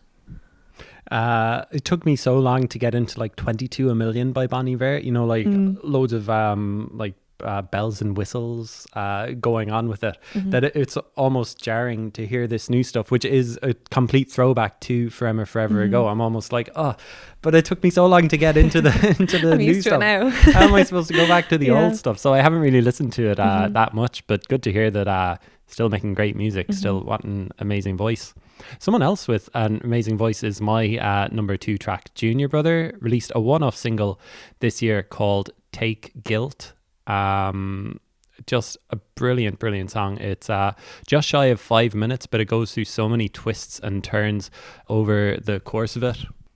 He says, things in the world are hard to ignore. Some things are almost impossible to forget. Privilege is reaching the end of the article and closing the paper. Guts wrenched, heartbroken, and everything forgotten by dinner time. Just a brilliant song. I kind of love everything that Junior Brother does, and if he has an album coming out in 2025, I will be all over that, because I just think he does something really interesting with every release. And Take Guilt, which sees him like absolutely roaring at the top of his voice as well, and kind of hard to ignore. Absolutely loved going back to this track this year. And now we'll go around and do our favorite tracks. What's yours, Nicole? You teased it the last time. Yeah, my number one track is Espresso by Sabrina Carpenter. For me, it was definitely the song of the year. Sabrina has had such a massive year, but I do think in picking this song, for me, I do think we've chatted a little bit about, you know, post-pandemic. For me, this year has been all about pure, unadulterated, fun, pop, girly music. And Sabrina's just the cherry on the cake for that one. She's so fun. She's just kind of cheeky and, to be honest, really corny at times, but she makes it work. I think other people singing some of the lines she sings, you'd go, oh. But yeah, she just makes it work. Yeah, I don't think you could escape that song this year. You really couldn't. It was everywhere. Everywhere, yeah. But I just have listened to it over and over again. I've listened to other tracks on her record as well. I think she's had a really good year. For me, if this doesn't get a top gong at the Grammys. What are the Grammys for? I would have picked Please Please Please by Sabrina off that album. Were they kind of like, neck and neck for you? No. Or was it just espresso all the way? Espresso all the way. I actually have to say there's another song which I think was her third single, Taste, which probably would be up there more so than Please Please Please. I absolutely love that song, and I love the music video with Jenna Ortega's in it, and it's brilliant. But for me, Espresso was just kind of her... It was just the song of the year. I don't know what else I can say about it. It's just... I love it. And I think... I do think it's funny, there's a couple of pop stars that haven't come up in our list, like Ariana Grande, who also had like big songs this year. But for me, that just shows there was just so much. We had, Charlie, Sabrina, Chapel, Ariana, Dua, who unfortunately I think was the flop of the year, but there was just so much to choose from. But I do think Sabrina has probably come out on top with Espresso. There we go. What's your number one track, Cíara? It's been a difficult choice. I've kind of been hemming and hawing over a couple of different ones. I think I'm going to have to give it to Orla Gartland. Oh my god! I think with Late to the Party, her feature with Declan McKenna, which honestly took a little while to grow on me. And then I think when it did, I was like, this is such a bop. Her new album is an interesting one because it kind of flows. She's got some like real kind of mellow songs and then more dancey tunes, some very like pop tunes. And this is just a bop. If I ever need to pick me up, I'll put this on, and it really like does the job. And I think it really exemplifies kind of a new direction for her. I just think it's a really interesting move, and I just think it's a great song. But I have so many that I could have chosen that it was a difficult choice. See, I don't like to think about your lovers that came before me, but I know they exist, the ones that got away. I got problems to pick with all your lovers who came before me. Okay, so maybe Rachel was right. Everybody just walks all over you, and now when we fight, I am on your side. See, I wouldn't bite or try to change your mind. The room is falling around me. I'm clinging to the car seat, late to the party. Let me go back, shake her hand. I wanna give her my thanks for the damage she's done.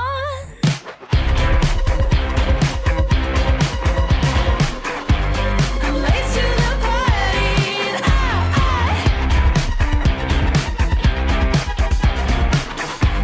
I'm late to the party, and it's all part of the drill. Got big shoes to fill. My track of the year is Anna Palindrome, Sorry a Million. Anna Palindrome is a band from, yes, you guessed it, Cork, featuring Niamh Dalton, Rory de Borca and Sarah Leslie, and Sorry a Million is their debut single. So the project kind of centers around a fictionalized character, Anna Palindrome, developing a personality and an aesthetic that propels the vision for their songwriting and music making. So it's quite a meta idea behind the track, but it's such a woozy kind of a song that it really kind of like probably sounds great really late at night if you're listening just on your headphones, and it's quite funny as well. It's called Sorry a Million, so it kind of makes me think of, as an Irish person, you're constantly saying, oh, sorry. So I think that's what it's about. It was recorded in a cottage in East Cork, and they say that it explores the characteristically Irish phenomenon of feeling the need to apologize for just being in the world. The song is a desperate attempt to overcome this heavy conditioning. So yeah, just a really, really cool song. Got to see them a lot over the summer as well. I think I saw them at All Together Now. I saw them in the Meadows as well. Just a really cool band making really cool, interesting, weird music, which is what you would expect from a band from Cork.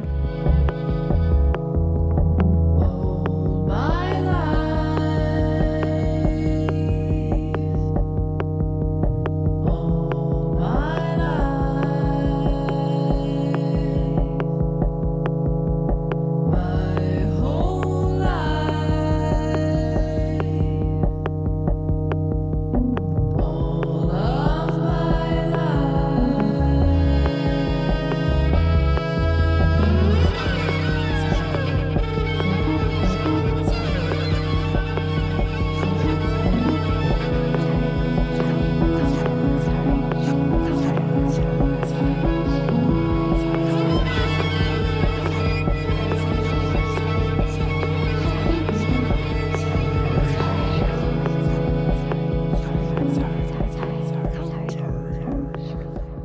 So that's all of our tracks of the year. Any others that you would like to mention? Anything else? I want to give a couple of special shout outs Please do. that I kind of thought about when I was putting together my notes. So I got to see Patti Smith in Vicar Street for the first time ever. I grew up, I think Patti Smith was like some of my first words that my dad taught me as a child when I learned to speak.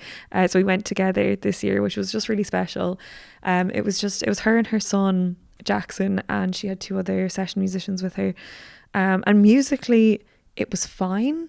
It wasn't the best kind of tightest set I've ever seen, but she's just got this energy that she brings on stage. Like, she is a rock star, and I think she's at the very least 76. She might be older than that now. And she just brings this energy that I've never witnessed. It feels like you're really in the room with an icon. So that was an incredible gig at Vicar Street. And then I just want to give a shout out to Adrian Lenker's album Bright Future as well, which I kind of had forgotten about. I listened to it a couple of times through, but just thinking about it, it's full of some beautiful songs. I just think she's got a gorgeous way with words. There's so many other tracks that we could mention. Waxahachie, right back to it, featuring MJ Lenderman, which I mentioned earlier, is just an incredible song that I've been playing loads. The Cure released a new album this year, and I don't think anybody expected it to be as good as it is, but the closing track is called End Song, and it's over 10 minutes long, and it's very repetitive. I don't think that there's any lyrics in the first 5 minutes of the song, but then eventually when they do come in, you're just like, oh, wow. That was great. Little Sims released, I think it's kind of like a standalone EP this year, but the opening track on it is called Mood Swings, which is just really cool. Sounds like it should be played very loud in a club, and she headlined Glastonbury this year, had a great year, and it's not the kind of song that you would expect a Glastonbury headliner to release. So really, really loved Mood Swings by Little Sims. Red Rackham is a Scottish-born, Bristol-based DJ and producer, Danny Berman, and he's been making music for something like 30 years now, but hasn't released a song in a while. He released a track called Italo Disco Banger, which you might have heard if you listened to Untave Tuchel, Kino Cravon's show on Radio na Gaeltachta. He's been banging it out loads, and it just sounds like a load of fun in a field in summer. Just a really, really great dance track. And another great dance track is Jamie XX Daffodil. I could have picked out a couple of songs from Jamie XX, but this track features Kelsey Liu, John Glacier and Panda Bear. And kind of like what I was saying about The Bayou by Yankee earlier, it's kind of one of those songs that goes through a couple of different moments and sounds, and this song Daffodil is only like 3.5 minutes, so it really squeezes everything in there. So those are my favorite international tracks of the year. Do you want to do disappointments? Do you have any disappointments? Is it a bad way to end such a positive podcast recording with any disappointments? I have one disappointment that myself and Owen were talking about, and I've spoken to a couple of other people, and they get it off kind your of chest. agree. Wonder Horse. I think Midas, the title track was maybe the only song that I really gelled with. And I know they played 2 gigs in Dingle for Other Voices and came straight up to support Sam Fender in the 3 Arena. So I got to see them on Monday, and I think, you know what, I think they carried it better live, but Purple and Teal from their previous album were kind of the hits. And I don't think this album landed as much as I would have liked it to.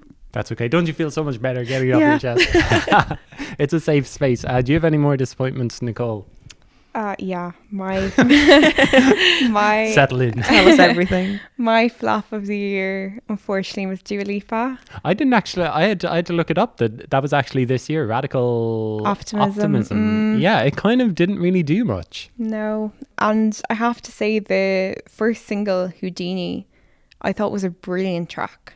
I love Dua Lipa. I had really high hopes for the album. I think I've seen her live 2 or 3 times, and she's always been really, really good fun live. And Training Season was on that record as well. That was okay, but unfortunately, when you take out the hits, there just wasn't really anything there. And I think when you compare it to, I know Ariana Grande hasn't really come up, but I do think her record was really interesting this year as well.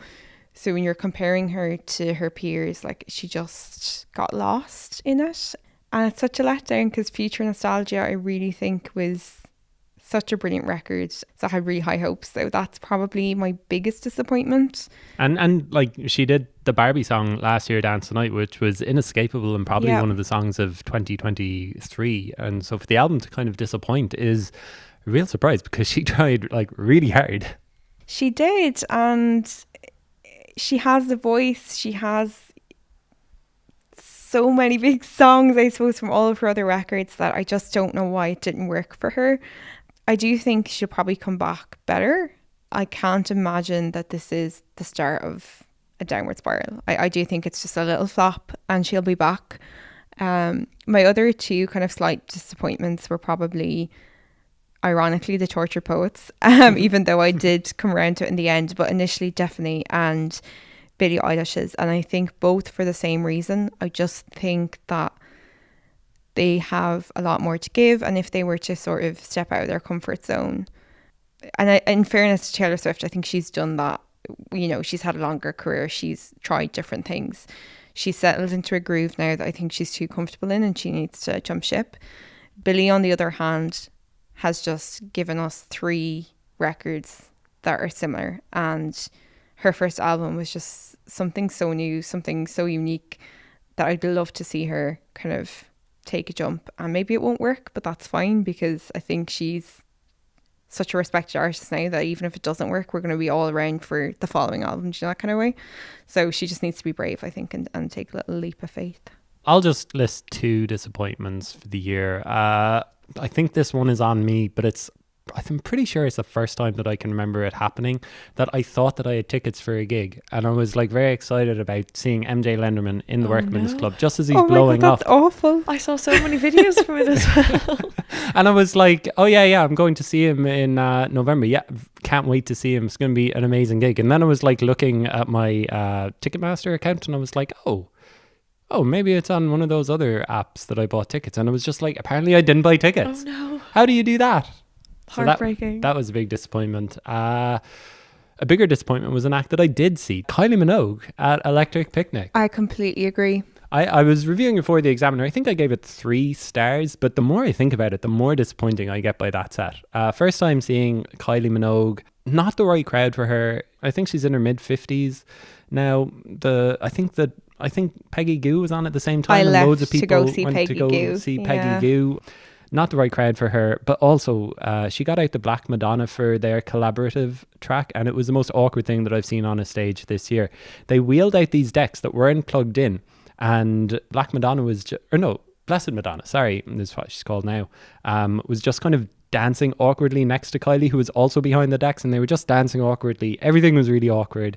She didn't play a good song or like one of her big hits for like half an hour into the set, and I've just doubled down on it. Just a disappointing set, just about saved by the likes of Padam Padam. I think it was really awkward as well because some people actually thought it was Madonna. I've never had so many people reach out to me about a review and be like, what are you talking about? As in, people actually thought it was really good. Yeah. And people love Kylie Minogue. No, that's you know? shocking to me because the people I was with, we all thought it was really disappointing. And maybe it depended on where you were in the crowd, but definitely where I was, and I moved around a bit because, as I said, we did leave to go see Peggy. We came back to kind of give her another shot. When we came back, she was doing more of the hits. It was a little bit better, but we then went and got food. So, yeah, look, she's in her 50s. Like, she looked incredible. But it didn't work, I don't think. Okay, well, we're ending on a down note. I don't know.